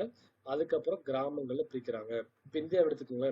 இந்தியாங்கிற ஒரு நாடு, அதுக்குள்ள ஸ்டேட்ஸ் இருக்கு, ஸ்டேட்ஸ்குள்ள டிஸ்ட்ரிக்ட் இருக்கு, டிஸ்ட்ரிக்ட்ல தாலுக்கா இருக்கு, அந்த மாதிரி ஓகேங்களா. அப்புறம் என்ன பண்றாங்கன்னா, ஸோ பேரரசு, அடுத்து மாகாணங்கள், சொல்லப்போனா 6 மாகாணம் இருந்துச்சு. அதுக்கடுத்து பார்த்தீங்கன்னா வந்து மாவட்டங்கள், அதுக்கடுத்து கடைசியா பார்த்தீங்கன்னா கிராமங்கள் அப்படிங்கிற பேர்ல வந்து கிளாஸிஃபை பண்ணியிருக்காங்க. அடுத்த விஷயம் பார்த்தீங்கன்னா, இந்த சாதாரண கிராமத்துக்கும் கடைசியா இருக்கு இல்லையா கிராமங்கள், அந்த கிராமத்துக்கும் சென்ட்ரல் கவர்மெண்ட்டுக்கும் சொல்லப்போனா அரசன், அரசன் தான் மத்திய அரசாங்கம் ஓகேவா, அந்த கிராமத்துக்கும் அரசருக்கும் இடையில பிரிட்ஜா யார் இருக்காங்க பாத்தீங்கன்னா மகாநாயக்கச்சாரியா அப்படின்னு சொல்லக்கூடிய ஒரு போஸ்டிங் இருந்துச்சு. மகாநாயக்கச்சாரியா ஓகேவா அப்படிங்கிற பதவி வைக்கக்கூடியதான் என்ன பண்றாரு, ஸோ வந்து கிராமத்துக்கும் அரசருக்கு இடையில வந்து ஒரு பிரிட்ஜா இருக்காரு. நம்ம சொல்லுவோம் இல்லையா, ஐயா இந்த மாதிரி எங்க ஊர்ல தண்ணி வரலன்னு சொன்னோம்னா அவர் தான் போய் கோரிக்கை கொடுப்பாரு அரசன்ட்ட ஓகேங்களா. அப்ப கிராமத்துக்கும் மத்திய அரசாங்கத்துக்கும் இடையில வந்து ஒரு ரிலேஷன்ஷிப் மெயின்டைன் பண்ணி பாத்தீங்கன்னா மகாநாயக்கச்சாரியா சொல்லக்கூடிய போஸ்டிங் வகிச்சவங்க மெயின்டைன் பண்ணியிருக்காங்க. அது முக்கியம். அடுத்து ராணுவம் வழக்கம் போல காலாட்படை இருக்கும், குதிரைப்படை இருக்கும், யானைப்படை இருந்துச்சு. அதில் வந்து என்னாச்சு, கிருஷ்ண தேவராயர் பீரியட்ல பாத்தீங்கன்னா வந்து நமக்கு கடற்படையும் ஃபேமஸ் ஆச்சு ஓகேங்களா. அந்த கொஸ்டின் முக்கியம். விஜயநகர பேரரசுல வந்து கிருஷ்ணநகர பீரியட்ல என்னாச்சு, கடற்படைங்கிறது வந்து ரொம்பவே ஃபேமஸ் ஆக ஆரம்பிக்குது ஓகேங்களா. அதை பாக்குறோம். ஸோ அடுத்த விஷயம் பார்த்தீங்கன்னா, ஒட்டுமொத்த நீதி வழங்குற பொறுப்பு யாருக்கு இருக்குன்னா அரசனுக்கு தான் இருந்துச்சு. அரசன் தான் வந்து ஒட்டுமொத்தமா நீதி வழங்கக்கூடிய பொறுப்புல இருந்தாரு ஓகேவா. அதுக்கடுத்த விஷயம் பார்த்தீங்கன்னா, இது கொஸ்டின் கேட்பாங்க ரொம்ப முக்கியமா, விஜயநகர பேரரசுல பெண்களுடைய நிலை எப்படி இருந்துச்சு. ஆப்ஷன் ஏ, அவங்க என்ன பண்ணியிருக்காங்க, சமூக, அரசியல், இலக்கியம் எல்லாத்துலயுமே ரோல் பிளே பண்ணியிருக்காங்க. அவங்க அரசியல்ல வந்திருக்காங்க. நான் படிச்சோம் இந்த மாதிரி மதுரா விஜயங்கிற புக்கை கங்காதேவி எழுதியிருக்காங்க படிச்சோம். அப்ப என்ன பண்ணிருக்காங்க, அவங்க இலக்கியமும் சிறப்பாக பண்ணியிருக்காங்க ஓகேவா. சமூக வாழ்க்கை அவங்களுக்கு வந்து ஒரு அரண்மனைக்கு போறதுக்கு, அதே போல வந்து அரண்மனையில வந்து பேசுறதுக்கெல்லாம் என்ன இருந்திருக்கு, அவங்களுக்கு உரிமை இருந்திருக்கு ஓகேவா. அதுக்கடுத்து என்ன பண்றாங்க, பெண்கள் பாத்தீங்கன்னா மல்யுத்தம், அதே போல பாத்தீங்கன்னா தற்காப்பு கலை கத்துட்டு இருந்தாங்க ஓகேங்களா. ஸோ வந்து எல்லாமே ரெஸ்லிங்கு அது மாதிரி பார்த்தீங்கன்னா நிறைய விஷயம் கத்துட்டாங்க அவங்க பெண்கள் ஓகேங்களா. அது தெரிஞ்சுக்க முக்கியம். அடுத்த ஒரு விஷயம் பாத்தீங்கன்னா, இப்ப நம்ம ஊர்ல இருக்க கோயில் கோபுரங்கள் இருக்கு இல்லையா, அதை வந்து நம்ம என்ன சொல்லுவோம் பாத்தீங்கன்னா ராஜ கோபுரம்னு சொல்லுவோம். இந்த கோபுரம் இருக்கும், ஒரு கோபுரம் இருக்குன்னா, ஒரு கோயில் இருக்குன்னு வச்சுங்களேன், கோயிலுக்கு பதிலாக வந்து குட்டி குட்டி கோபுரம் நிறைய இருக்கும், குட்டி கோபுரம் நிறைய இருக்கும் ஓகேவா. பட் இது பெரிய கோபுரத்துக்கு பேர் சொல்லுவாங்க பாத்தீங்கன்னா வந்து ராஜ கோபுரம்னு சொல்லுவோம். ஆக்சுவலா அது என்ன விஷயம்னா ராஜ கோபுரம் கிடையாது, ராய கோபுரம். காரணம் என்ன, கிருஷ்ண தேவராயர் இருக்கார் இல்லையா, அவரோட ஐடியா தான் வந்து கோயிலுக்கு பெரிய ஒரு கோபுரம் எழுப்புங்கிறது ஓகேவா. அப்ப ஆக்சுவலா என்ன பண்றாங்க, ஷார்ட்டா வந்து ராய கோபுரம் சொல்லிட்டு இருந்தாங்க, காலப்போக்கில் என்னாச்சு ராஜ கோபுரம் மாறிடுச்சு ஓகேவா. அந்த ராஜகோபுரத்தோட சிறப்பான விஷயம் பாத்தீங்கன்னா சிற்பங்கள் நிறைய இருக்கும். இந்த பெரிய கோயில் இருக்கு இல்லையா, கோபுரம் இருக்குல்ல, அதுல பாத்தீங்கன்னா நிறைய சிற்பங்கள் இருக்கும். கூட பாத்தீங்கன்னா குதிரை பொம்மை நிறைய இருக்கும். குதிரையை வந்து ஒரு போர் வீரன் போற மாதிரி, குதிரை மேயற மாதிரி நிறைய விஷயங்கள் இருக்கும் ஓகே. அப்ப குதிரையும் சிற்பங்கள் தான் ராஜகோபுரத்துக்கு முக்கியமான அந்த அம்சங்கள். ஆக்சுவலா வந்து கிருஷ்ணதேவராயர் தான் உருவாக்குற அந்த கான்செப்ட் ஓகேங்களா. அதையும் தெரிஞ்சுங்க. இது ஆக்சுவலா பாத்தீங்கன்னா ஹிந்து சமய அறநிலையத்துறை எக்ஸாம் இருக்கு இல்லையா, அந்த எக்ஸாம்ல இருந்த கொஸ்டின் இது ஓகேவா. ராஜ கோபுரங்களை உருவாக்கிய அரசன் யாரும் கேட்கறாங்க, யாரு, கிருஷ்ணதேவராயர் ஓகேங்களா. அது முக்கியம். அப்படி என்ன பண்ணிருக்காங்கன்னா, இந்த ராஜகோபுர கான்செப்ட் இருக்கு இல்லையா, அதுல உருவாக்கப்பட்ட சில கோயில் முக்கியம் பாத்தீங்கன்னா ஹசரா ராமசாமி டெம்பிள், விட்டலசாமி டெம்பிள், இதெல்லாம் வந்து கோயிலோட சாமியோட பேர் ஓகேங்களா. ஸோ அப்ப ராஜ கோபுர அமைப்பு முறையில் உருவாக்கப்பட்ட குறிப்பிடத்தகுந்த கோயில்கள் பாத்தீங்கன்னா விட்டலசாமி டெம்பிள், ஆஸ் வெல் அஸ் பாத்தீங்கன்னா ஹசரா ராமசாமி டெம்பிள் வந்து ரொம்பவே முக்கியமான டெம்பிளா இருக்கு ஓகேங்களா. இதை தெரிஞ்சுக்கணும்.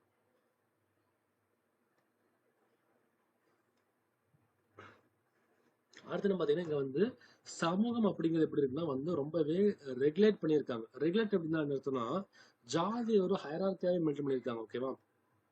சொல்றோம் இல்லையா, அல்லசானி பெத்தனா இருந்தாரு, அல்லசானி பெத்தனா இருந்தாரு. அவர் என்ன பண்ணாரு பாத்தீங்கன்னா மனு சரிதங்கிற புக் எழுதாரு படிச்சோம். அந்த புக் எதை பத்தி பேசுது, அந்த காலத்து மக்களுடைய சாதி முறையை பத்தி பேசுன்னு படிச்சோம். அப்ப எப்படி ஜாதிகள் இருந்திருக்கு, ஸோ வந்து பிராமணர், சத்திரியர், அடுத்து பாத்தீங்கன்னா வைசியர், சூதர்னு சொல்லி 4 ஜாதி முறை இருக்குன்னு சொல்றாங்க. அதான் வந்து ஹைரார்கி, அதான் வந்து முறைப்படுத்தப்பட்ட சமூகம்னு சொல்றாங்க. இந்த மாதிரி 4 பிரிவு ப்ராப்பரா ஃபாலோ பண்ணியிருக்காங்க அவங்க, அதான் வந்து முறைப்படுத்தப்பட்ட சமூகம்னு சொல்றாங்க. இங்க வேற ஒரு விஷயம், இங்க பாத்தீங்கன்னா பிராமின்ஸ் ரொம்ப டாமினேட் பண்ணாங்க. பிராமின்ஸா வந்து பண்றாங்க, ரொம்ப டாமினேட் பண்றாங்க. அப்ப பிராமின் ஆட்சியர் எங்க ரொம்ப டாமினன்ஸ் இருக்கும், அவங்கலாம் பாத்தீங்கன்னா சைல்டு மேரேஜ் இருக்கும், பலதார மனம் இருக்கும், சதிங்கிற உடன்கட்டை ஏறும் பழக்கமும் அங்க இருந்துச்சு ஓகேங்களா. ஏன்னா பிராமின்ஸ் ரொம்ப ஸ்ட்ரிக்டா ஃபாலோ பண்ணுவாங்க. இப்போ சைல்டு மேரேஜ் இருந்துச்சு, அடுத்து பார்த்தீங்கன்னா வந்து பலதார மனம், ஒரு ஆண் வந்து பல பெண்களை மணந்துக்கலாம். அதே போல பார்த்தீங்கன்னா வந்து சதிங்கிற உடன்கட்டைகள் பழக்கம் இங்க ஃபாலோ பண்ணியிருக்காங்க. ஓகேங்களா, அப்படிலாம் இருந்துச்சு. அடுத்த விஷயம் பார்த்தீங்கன்னா ஒட்டுமொத்த நாடும் எப்படி டெவலப் ஆச்சுன்னா, ஆல்ரெடி படிச்சோம். கிருஷ்ண தேவராயரோட ஆட்சி காலத்துல வந்து நிறைய டேங்க் கட்டினாரு, நிறைய கேனல் கட்டினார், நிறைய வாய்க்கால் கட்டினாரு படிச்சோம். ஓகேவா, அப்ப பார்த்தீங்கன்னா ஒட்டுமொத்த நாட்டுல வந்து நீர் பாசனம், அந்த வாட்டர் சோர்ஸ் வந்து பக்காவா இருந்துச்சு. ஓகேவா, அதனாச்சும் பார்த்தீங்கன்னா ஊர் முழுக்க விவசாயத்துக்கு தண்ணி கிடைச்சது. ஸோ விவசாயம் சிறப்பாக செய்ய முடிஞ்சது. அதுபோக இவங்க என்ன பண்றாங்க, உற்பத்தி பண்ணக்கூடிய பொருட்களை வந்து ஃபாரின்ல அனுப்பி வச்சாங்க. அடுத்த நம்ம கிருஷ்ணதேவராயர் கப்பல் படத்தை உருவாக்குனார் இல்லையா, அப்ப என்ன பார்த்தீங்கன்னா வந்து ஜவுளி, அதே போல மைனிங் பண்ணக்கூடிய அந்த தாது பொருட்கள், வாசனை திரவியங்கள் என்ன பண்றாங்க பார்த்தீங்கன்னா வந்து மொத்த நாட்டுக்கு வந்து ட்ரேடும் பண்ணாங்க, வணிகமும் பண்ணாங்க. ஓகேங்களா, இந்த மாதிரி சின்ன சின்ன கொஸ்டின்ஸ் கேட்பாங்க. இதெல்லாம் எப்படி கேட்பாங்க, 2 3 கொஸ்டின் கொடுப்பாங்க. ஓகேவா, கிருஷ்ணதேவராயர் ஆட்சி காலத்தை பத்தி, இல்லாட்டி விஜயநகர ஆட்சி காலத்தை பத்தி பின்வரும் கூற்றுகளில் சரியானது எது, தப்பானதுன்னு கேட்பாங்க. ஓகேங்களா, அப்ப இங்க எப்படி இருந்திருக்குன்னா சைல்டு மேரேஜ் இருந்திருக்கு, சதி இருந்திருக்கு, அதே போல வந்து பாத்தீங்கன்னா பாலிகேமின்னு சொல்லக்கூடிய பலதார மனமுறையும் இருந்திருக்கு. இங்க ஜாதி முறை ஸ்ட்ரிக்டா ஃபாலோ பண்ணியிருக்காங்க. ஓகே, அதே போல பாத்தீங்கன்னா வந்து இந்த இரிகேஷன் பாலிசி ஃபாலோ பண்ணதுனால விவசாயம் சிறப்பா இருந்துச்சு. இதெல்லாம் முக்கியம். அடுத்து நம்ம பார்க்க வேண்டிய விஷயம் பார்த்தீங்கன்னா இந்த காலத்துடைய கட்டடக்கலை அமைப்பு எப்படின்னு பார்க்கணும். ஓகேங்களா, ரொம்ப முக்கியமான விஷயம் இது. ஸோ இங்க நம்ம முக்கியமா பார்த்தது என்னன்னா அந்த ராஜகோபுரம் இருந்துச்சு இல்லையா, ராஜகோபுரம், தட் மீன்ஸ் ராயகோபுரம் தான் அது. ஆக்சுவலா இந்த ராஜகோபுரத்தை உருவாக்குறது யாரு, நம்முடைய கிருஷ்ணதேவராயர் தான் உருவாக்கியிருந்தாரு. அந்த ஐடியா கொடுத்தது அவர் தான். ஓகேங்களா, அப்ப என்ன பண்றாங்க பார்த்தீங்கன்னா அதை பேஸ் பண்ணி உருவாக்கப்பட்ட முக்கியமான கோயில் தான் பார்த்தீங்கன்னா ஹசரா ராமசாமி டெம்பிள் அண்ட் விட்டலசாமி டெம்பிள் அப்படிங்கிறது. அதே போல விஜயநகர பேரரசர் காலத்துடைய மிக முக்கியமான சில கலை சின்னங்கள்ல பாத்தீங்கன்னா இங்க இருக்குல்ல இதுதான். ஓகேவா, வெண்கலத்தால செய்யப்பட்ட நம்ம கிருஷ்ணரோட படம். ஓகேவா, ஸோ பாத்தீங்கன்னா வந்து பிரான்ஸ்ல செய்யப்பட்ட கிருஷ்ண தேவராயரோட அந்த உருவம் வந்து ரொம்ப முக்கியமான உருவமா இருக்கு. அது போக இங்க என்ன டெவலப் ஆகும் பாத்தீங்கன்னா சமஸ்கிருதம், தமிழ், தெலுங்கு, கன்னடா எல்லாமே டெவலப் ஆயிருக்கு. ஓகே, சமஸ்கிருதம், தமிழ், தெலுங்கு, கன்னடா ஃபுல்லாவே இங்க டெவலப் ஆயிருந்திருக்கு. ஓகேங்களா, அது தெரிஞ்சுக்கணும். அதே போல முக்கிய விஷயம் பாத்தீங்கன்னா இந்த கொஸ்டின் கேட்டே இருப்பாங்க, கிருஷ்ண தேவராயர் எழுதக்கூடிய புத்தகங்கள் பார்க்குறோம். முதலே படித்தோம் அமுக்த மால்யா, நம்ம புக் படிச்சோம். இதை பத்தி பேசுச்சு, கிருஷ்ண தேவராயருடைய அரசியலை பத்தி பேசுச்சு. ஓகேவா, அது எழுதப்பட்ட லாங்குவேஜ் வந்து தெலுங்கு. கிருஷ்ண தேவராயர் என்ன பண்ணியிருக்காருன்னா தெலுங்குல அமுக்த மால்யங்கிற பேர் புக் எழுதினாரு. தெலுங்கு புக்கு, தெலுங்கு நல்லா மதிப்பு வச்சுங்க. ஓகேவா, அடுத்து பாத்தீங்கன்னா அவர் என்ன பண்ணியிருக்காருன்னா சமஸ்கிருதத்துல உஷா பரிணயம் ஜாம்பாவதி கலை எழுதியிருக்காரு. ஓகேவா, ஸோ சான்ஸ்கிரிட்ல எழுதப்பட்ட புக்கு பார்த்தீங்கன்னா வந்து உஷா பரிணயம் அண்ட் ஜாம்பாவதி கல்யாணம். அதே போல பார்த்தீங்கன்னா வந்து தெலுங்கு எழுதின புக்கு பார்த்தீங்கன்னா அமுக்த மால்யதம். ஓகேங்களா, இதெல்லாம் தெளிவாக தெரிஞ்சுக்கணும். So Telugu book Amukta Malyadam, Sanskrit book பார்த்தீங்கன்னா வந்து உஷா பரிணயம் அண்ட் ஜாம்பாவதி கல்யாணம். ஓகேங்களா, இந்த கொஸ்டின் கேட்பாங்க. அடுத்து தெரிஞ்சுக்க வேண்டிய சில விஷயம் பார்த்தீங்கன்னா அந்த காலத்துல அமைச்சர்கள் நிறைய பேர் இருந்தாங்க. ஸோ எல்லாத்த பத்தியும் தேவையில்லை, சில கொஸ்டின்ஸ் கேட்கறாங்க. ஓகேங்களா, அது தெரிஞ்சுங்க. இந்த காலத்துல இருக்கக்கூடிய அமைச்சர்கள்ல முக்கியமானது யார் யாருன்னு பார்த்தீங்கன்னா ஃபர்ஸ்ட் கேரக்டர் பிரதானிங்கிற கேரக்டர், பேர்ல இருக்கு பிரதான், இப்போ வந்து முக்கியமான அமைச்சர். ஓகேவா, முதன்மை அமைச்சர் தான் பிரதான். ஓகேவா, அடுத்து தண்ட நாயகா அப்படின்னா கணக்கர், ஆடிட் பார்ப்பாங்களே அவங்க, ஆடிட் பார்க்கறவங்க வந்து தண்ட நாயகர். ஓகேவா, ஸோ அடுத்த விஷயம் பார்த்தீங்கன்னா வந்து மகாநாயக்காச்சாரியார், அதான் படித்தோம். மகாநாயக்காச்சாரியார்னு படித்தோம். அவர் என்ன பண்ணாரு, ஸோ கிராமத்துக்கும் அரசனுக்கும் இடையில வந்து ஒரு பிரிட்ஜா இருந்தாருன்னு படித்தோம். கிராமத்துக்கும் மத்திய அரசுக்கும், தட் மீன்ஸ் அரசனுக்கு, ஓகேவா, இடையில வந்து ஒரு பிரிட்ஜா இருந்தது யாருன்னு நம்முடைய மகாநாயக்காச்சாரியார்னு படித்தோம். அடுத்து பார்த்தீங்கன்னா வந்து செனதியாவோ அப்படிங்கிற யாருன்னா கிராமத்துக்கு பார்க்கக்கூடிய ஆடிட்டர். ஓகேவா, வில்லேஜுக்கான ஆடிட்டர். ஒட்டுமொத்த ஆடிட்டர் தண்டநாயகா. ஓகேவா, ஸோ கிராமத்துக்கான வர செலவு பார்த்துக்கிறாரு பார்த்தீங்கன்னா வந்து செனதியாவோ, தட் மீன்ஸ் கிராமத்துக்கான ஆடிட்டர் அவரு. ஓகேங்களா, அடுத்து பார்த்தீங்கன்னா வந்து இந்த காலத்துல சிஸ்தி அப்படின்னு சொல்லி ஒருத்தர் இருந்தார், ஒரு பதவி. ஓகே, சிஸ்தினா போஸ்டிங் பேர். அவர் யாரை பார்த்துக்கிறாரு பார்த்தீங்கன்னா லேண்ட் ரெவன்யூ இருக்குல்ல, அதை பத்தி பார்க்குறாரு. லேண்டுக்கான டேக்ஸை பத்தி பார்க்குற ஆஃபீஸர் பேர் வந்து சிஸ்தி அப்படிங்கிற ஆஃபீஸர். ஓகேவா, அடுத்து பார்த்தீங்கன்னா இங்க வந்து நிறைய டேக்ஸ் போட்டிருக்காங்க. அப்போ என்ன டேக்ஸ் போட்டாங்க பார்த்தீங்கன்னா கடமை, இறை, வரி அப்படிங்கிற மாதிரி நிறைய டேக்ஸ் போட்டிருக்காங்க. அப்படி ஒரு டேக்ஸ் தான் வந்து நிலவரி, லேண்ட் ஆடிட்டிங், லேண்ட் டேக்ஸ். அதை கண்காணிச்சிட்ட அமைச்சர் பேர் தான் வந்து சிஸ்தி அப்படிங்கிற அமைச்சர். ஸோ இங்க இருக்க எல்லாமே பதவியோட பேரு, இது அவங்களோட பொறுப்புகள் எல்லாமே. சிஸ்திங்கிற அமைச்சர் வந்து லேண்ட் டேக்ஸை பார்த்து இருந்திருக்காரு. ஓகேங்களா, அது தெரிஞ்சுக்கிறோம். அடுத்து முக்கிய தெரிஞ்ச விஷயம் பார்த்தீங்கன்னா ஆல்ரெடி படிச்சதுதான். ஸோ நாடு இருந்துச்சு, அதை மண்டலமா பிரிச்சாங்க, மண்டலத்தை என்ன பண்ணாங்க மாவட்டமா பிரிச்சாங்க, அதுக்கப்புறம் கிராமம் பிரிச்சாங்க. ஓகேவா, இப்போ ஒட்டுமொத்த நாட்டுக்கும் ஹெட் யாருன்னா அரசர். ஓகேவா, விஜயநகர பேரரசர் ஒட்டுமொத்த ஹெட் பார்த்தீங்கன்னா அரசர். அவரு கீழே யார் இருந்தாங்க, மண்டலம்னு பிரிச்சிருந்தாங்க. ஓகேவா? அந்த மண்டலத்தை பார்த்துட்டு யாருன்னு பாத்தீங்கன்னா நாயக்னு சொல்லக்கூடிய கவர்னர். இன்னொரு பேர் என்ன பாத்தீங்கன்னா மண்டலேஸ்வரர். ஓகேவா? மண்டலம் அதை பார்த்துக்கிறது மண்டலேஸ்வரர். ஓகேவா? மண்டலத்தின் அதிபதிங்கிற மீனிங் வரும். ஓகே, அப்போ என்னன்னா மண்டலத்தை ஆட்சி பண்றது அந்த ஜோன். ஓகே, ஆட்சி பண்றாரு பாத்தீங்கன்னா நாயக் அல்லது மண்டலேஸ்வரர். அடுத்து மாவட்டம்னு ஒரு பிரிவு இருந்துச்சு. அடுத்து கிராமம். கிராமத்தை ஆட்சி பண்ணக்கூடிய யாருன்னா கவுடா. ஓகேங்களா? அப்ப நாட்டை ஆட்சி பண்றது அரசன், மண்டலத்தை ஆட்சி பண்றது வந்து மண்டலேஸ்வரர் அல்லது நாயக்கு. அடுத்து பாத்தீங்கன்னா ஸ்தலம் சொல்லக்கூடிய மாவட்டத்தை ஆட்சி பண்றது யாருன்னு பாத்தீங்கன்னா, அதை பத்தி ப்ராப்பர் டாக்குமெண்ட் கிடைக்கல. அடுத்து கடைசி விஷயம் வந்து கிராமத்தை ஆட்சி பண்றது கவுடான்னு சொல்றாங்க. அடுத்து ஒரு முக்கியமான கொஸ்டின் கேட்டு இருப்பாங்க. கிருஷ்ணதேவராய தனுஷ் பாத்தீங்கன்னா ஒட்டுமொத்த விஜயநகர பேரரசுலையும் இருக்கக்கூடிய முக்கியமான காயின்ஸ் பத்தி கேட்பாங்க. காயின்ஸ் பத்தி கேட்கறாங்க, அது தெரிஞ்சுங்க.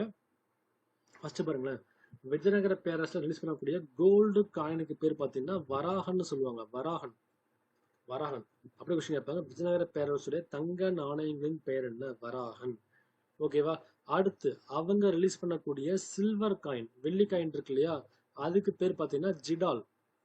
தங்க நாணயத்துக்கு பேர் பாத்தீங்கன்னா வராகன், வெள்ளி நாணயத்துக்கு பேர் வந்து ஜிடால்னு சொல்லுவாங்க. அது போக வேற என்ன காயின்ஸ் இருந்திருக்கு? ஸோ பணான்னு ஒரு காயின் இருந்திருக்கு, காசுன்னு ஒரு காயின் இருக்கு, நிறைய காயின் இருக்கு. ஓகேங்களா? அப்புறம் என்ன பாத்தீங்கன்னா கோல்டு காயினுக்கு பேரு வராகன், சில்வர் காயினுக்கு பேரு ஜிடால்.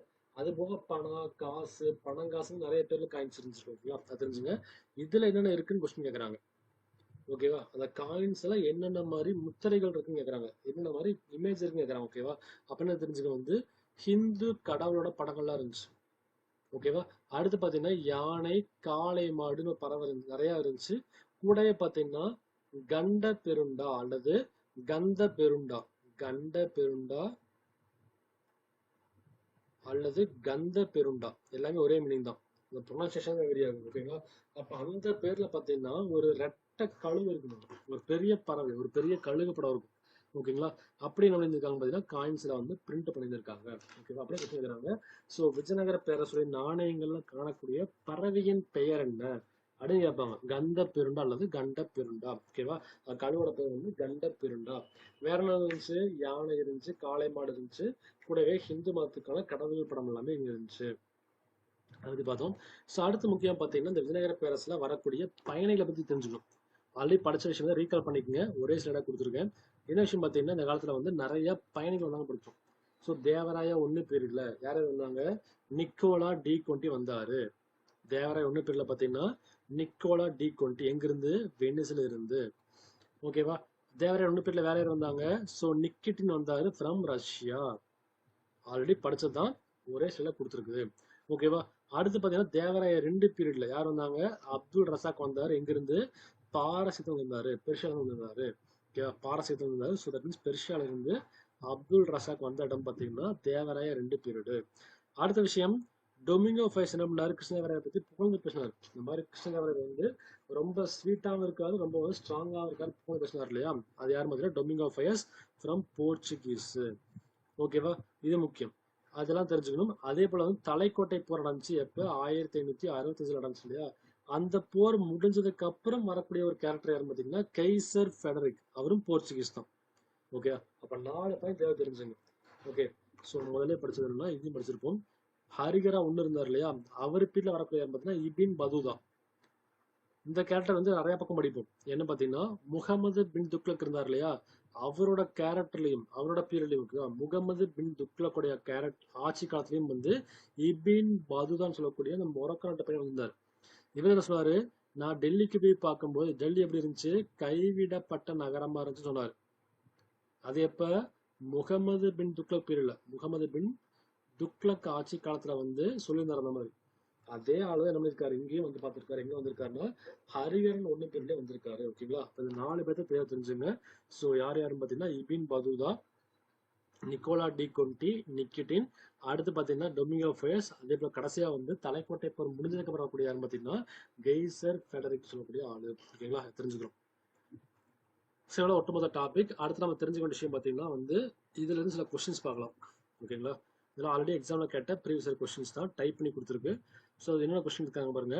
1336 விஜயநகர பேரரசை உருவாக்கின யாருன்னு கேட்கறாங்க. யார் நமக்கு தெரியும்? ஸோ ஹரிகரர் அண்டு புக்கர் உருவாக்கினாங்க பார்த்தோம். ஓகேவா? ஸோ சங்கமத்தை சேர்ந்த சகோதரர்கள் யார் யாரு? ஹரிஹரா அண்ட் புக்கர் உருவாக்கியிருந்தாங்க. ஆண்டு 1336. ஓகே, புக்கர் வந்து ஆட்சி பண்ணது 1356. எங்க உருவாக்குனாங்க? துங்கபத்ரா அப்படிங்கிற ஆத்தங்கரையில உருவாக்குனாங்க. அந்த கேபிட்டல் பேர் என்ன? ஹம்பி. ஓகேங்களா? 4 மரபு இருந்துச்சு. எப்படி இருந்துச்சு? சங்கம, சாளுவ, துளுவ, ஆரவிடு சொல்லி மொத்தம் 4 மரபு இருந்துச்சு. ஓகேங்களா? அடுத்தது கேக்குறாங்க பாருங்க என்னன்னா, ஸோ எந்த 2 கன்னடா அண்டு தெலுங்கு புக் எல்லாமே விஜயநகர நீதிமன்றத்துல பரம்பரை அரசியல் சமூகத்தை பத்தி தகவல் கொடுங்க கேக்குறாங்க. ஓகேங்களா? ஸோ பரம்பரை அரசியல் சமூகத்தை இல்லையா, என்ன புக் பார்த்தீங்கன்னா, ஸோ பாண்டுரங்க மகாமத்தியங்கிற ஒரு புத்தகமும், அதே மாதிரி பார்த்தீங்கன்னா சாளுவத்தியாயம். ஓகேவா? ஸோ பாண்டுரங்க மகாமத்தியம் நம்ம இது படிச்சோம். யாரும் படிச்சோம்? ஸோ நம்முடைய இவரு தெனாலிராமன் இருந்தார் இல்லையா, அவர்ல தான் புக் இது. ஓகேவா? அடுத்து பாத்தீங்கன்னா வந்து அவர்ல இன்னொரு புக் தான் வந்துன்னா சாளுவாத்தியம். ஓகேவா? அதை எழுதுனதும் தெனாலிராமகிருஷ்ணன் தான். இது என்ன பண்ணுது? விஜயநகர பேரரசுடைய நீதிமன்றத்துல எப்படி பரம்பரையா ஜஸ்டிஸ் கொடுக்குறாங்க, அரசியல் சமூகத்துக்கு பேசக்கூடிய புக்கா இருந்துச்சு. ஓகேங்களா? அது தெரிஞ்சுங்க. ஸோ இதே எக்ஸ்க்ளூசிவா அரசியலை பத்தி மட்டும் கேட்டாங்கன்னா நம்மளுடைய கிருஷ்ணர் எழுதினார் இல்லையா, அந்த புத்தகம். ஓகேங்களா? இந்த மாதிரி தெரிஞ்சுங்க, கொஸ்டின் கேட்பாங்க. அடுத்து கேட்ட கொஸ்டின் பாருங்க எப்படி கேட்டிருக்காங்கன்னு. ஸோ விஜயநகர பேரரசு அரசு என்ன பண்ணிருக்காங்கன்னா, வராகன் அப்படின்னு சொல்லக்கூடிய வெள்ளி நாணயங்களை வெளியிட்டான்னு கேட்டிருக்காங்க. ஓகேங்களா? ஸோ தெரிஞ்சுங்க, கீழ்கண்ட கூற்றுகள்ல எதெல்லாம் தப்புன்னு கேட்கறாங்க. ஓகேங்களா? பாருங்க, ஃபர்ஸ்ட் பாயிண்ட் வந்து இதுதான். இது ஃபர்ஸ்ட் பாயிண்ட், 2வது பாயிண்ட், இது 3வது பாயிண்ட். விஜயநகரத்தை சேர்ந்த அரசர்கள் வராகன்கிற பேர்ல காயின் ரிலீஸ் பண்ணாங்க. பட் அந்த காயின் என்னது? Gold coin. அது பேர் பார்த்தீங்கன்னா கோல்டு காயின். அப்ப ஸ்டேட்மெண்ட் வந்து தப்பு. ஓகேவா? அப்ப வெள்ளி காயினுக்கு என்ன பேர் வச்சாங்க? ஜிடால்னு பேர் வச்சிருந்தாங்க. ஃபர்ஸ்ட் ஸ்டேட்மெண்ட் வந்து தப்பு. ஓகேங்களா? அப்புறம் என்ன பண்றாங்க? கேட்கறது வந்து எது சரின்னு கேட்கறாங்க இல்லையா, ஃபர்ஸ்ட் எங்கெல்லாம் இருக்கோ அதெல்லாம் தூக்கி எரிஞ்சிடலாம். ஏன்னா ஃபர்ஸ்ட் வந்து தப்பு. ஏன்னா வராகன்றது கோல்டு காயின், ஜிடால் தான் வெள்ளி காயின். ஓகேங்களா? அது தப்பு. அடுத்து நம்ம இந்த காயின்கள்ல பாத்தீங்கன்னா ஹிந்து உருவங்கள் பதிச்சிருந்தாங்க. கரெக்ட். கூட என்ன இருந்துச்சு? யானை, காளை மற்றும் கண்ட பிறண்ட பறவைகள் இருந்துச்சு. அது கரெக்ட். ஸோ 2வது ஸ்டேட்மெண்ட் கரெக்ட். அடுத்து, நாணயத்தில் அரசனுடைய பெயர் நகரி அல்லது கன்னட எழுத்துக்களால் பொறிக்கப்பட்டது. ஓகேங்களா? அதுவும் கரெக்ட். அந்த லாங்குவேஜ் இருக்கு இல்லையா, அந்த லாங்குவேஜ் எப்படி இருந்துச்சு பார்த்தீங்கன்னா காயின்ல நகரி அண்டு கன்னடாவா இருந்துச்சு. அப்போ யோசிச்சு பாருங்களேன், இந்த ஆப்ஷன் வந்து நீங்க எதுவுமே தெரியாட்டி என்ன பண்ணலாம்? ஃபர்ஸ்ட் ஆப்ஷன் தப்புன்னு தெரிஞ்சிருச்சு. அப்போ 1 தப்புன்னு தெரிஞ்சிருச்சு, 3வது ஆப்ஷன் தப்புன்னு தெரிஞ்சது. அப்போ கடைசியா இருக்கும் ஆல் த அபவும் தப்பா தான் இருக்கும். ஓகேங்களா? அப்போ சரியான விடைன்னு பார்த்தீங்கன்னா வந்து இதுதான். என்னன்னு பார்த்தீங்கன்னா வந்து, ஸோ அந்த காலத்து காயின்கள் வந்து யானை, காளை மற்றும் கண்ட பெருண்டங்கிற பறவை போட்டோலாம் இருந்துச்சு. கூட அந்த காயின்ல என்னென்ன எழுத்து இருந்துச்சு பார்த்தீங்கன்னா நாகரி ஸ்கிரிப்டும் அதே போல கன்னடா ஸ்கிரிப்ட்லயும் எழுத்து பதிச்சிருந்தாங்க. ஓகேங்களா? அது தெரிஞ்சுக்கிறீங்க. அடுத்து கேட்குறாங்க பாருங்க. ஸோ வருகை புரிந்த பயணிகள் ஆஸ் வெல் அஸ் அவங்களோட எந்த நாடுன்னு கேட்குறாங்க பாருங்க. சரியா? அப்துல் ரசாக் அப்படிங்கிறவர் பெர்ஷியா. ஓகேவா? ஸோ அதே போல நிக்கிட்டின் பார்த்தீங்கன்னா ரஷ்யா. அதே கொஸ்டின் டொமிங்கோ பைஸ் பார்த்தீங்கன்னா போர்ச்சுகீஸ். இது ஆல்ரெடி கேட்ட ஒரு கொஸ்டின். ரொம்ப சிம்பிளா கேட்குறாங்க. ஓகேவா? இல்லாட்டி எப்படி கேட்பாங்க? இவங்கெல்லாம் எங்கெங்க வந்துட்டு போனாங்க கேட்பாங்க. ஓகேவா? ஸோ அப்துல் ரசாக் பெர்ஷியா அந்த மாதிரி கேட்கறாங்க இல்லையா, அது மட்டும் இல்லாம பண்றாங்க, இவங்க எந்தெந்த நாட்டுக்கு வந்து எந்தெந்த அரசோட காலத்துல வந்து கேட்பாங்க. ஓகேவா? பாருங்க. ஸோ அப்துல் ரசாக் வந்தாருல, எங்க வந்தாரு? தேவராயா 2 பீரியட்ல வந்தாரு அப்துல் ரசாக். ஓகேவா? நிக்கிட்டின் ரஷ்யால வந்தார் இல்லையா, இங்க வந்தாரு. நிக்கிட்டின் பாத்தீங்கன்னா தேவராயா 1 பீரியட்ல வந்தாரு. டொமிங்கோ ஃபைஸ் எங்க வந்தாரு? கிருஷ்ண தேவராய பீரியட்ல வந்தாரு. ஓகேங்களா? இந்த மாதிரி ஒரு கொஸ்டின் கேட்கறாங்கன்னா அது எந்த ரேங்க்லையும் எழுதி படிச்சு வச்சுக்கணும். ஓகேங்களா? ஃபைன். ஸோ மொத்தம் பார்த்தீங்கன்னா நம்ம திரும்ப டாபிக்ல கிருஷ்ணதேவராயர் ஆட்சி பண்ணக்கூடிய அந்த ஒட்டுமொத்த வம்சத்தை பத்தி பார்க்க ஆரம்பிச்சோம். ஸோ 1336 வந்து ஹரிஹரா புக்கர் உருவாக்கக்கூடிய அம்சம் வந்து விஜயநகர பேரரசா இருந்துச்சு. அதுல சங்கம, சாளுவ, துளுவ, ஆரடு 4 வம்சம் இருந்துச்சு. ஓகேவா? சங்கமத்துல ஹைரார்கி பத்தி பார்த்தோம். ஸோ ஹரிஹர, புக்கர், அடுத்து குமார கம்பண்ணா, தேவராய 1, தேவராய 2, இந்த மாதிரி போயிட்டு இருந்துச்சு. அடுத்து சாளுவ ரொம்ப சிம்பிள் தான். சாளுவ நரசிம்மா, அவரோட பையன் இம்படி நரசிம்மா, அவ்வளவுதான். அடுத்து பார்த்தீங்கன்னா துளுவ மரபை பத்தி பார்க்கும்போது, துளுவ மரபுல முக்கியமான கேரக்டர் யாருன்னு பார்த்தீங்கன்னா வந்து கிருஷ்ணதேவராயர். பட் அந்த வம்சத்தை உருவாக்குறாருன்னா வீர நரசிம்மர். அடுத்து பார்த்தீங்கன்னா கடைசியா வந்து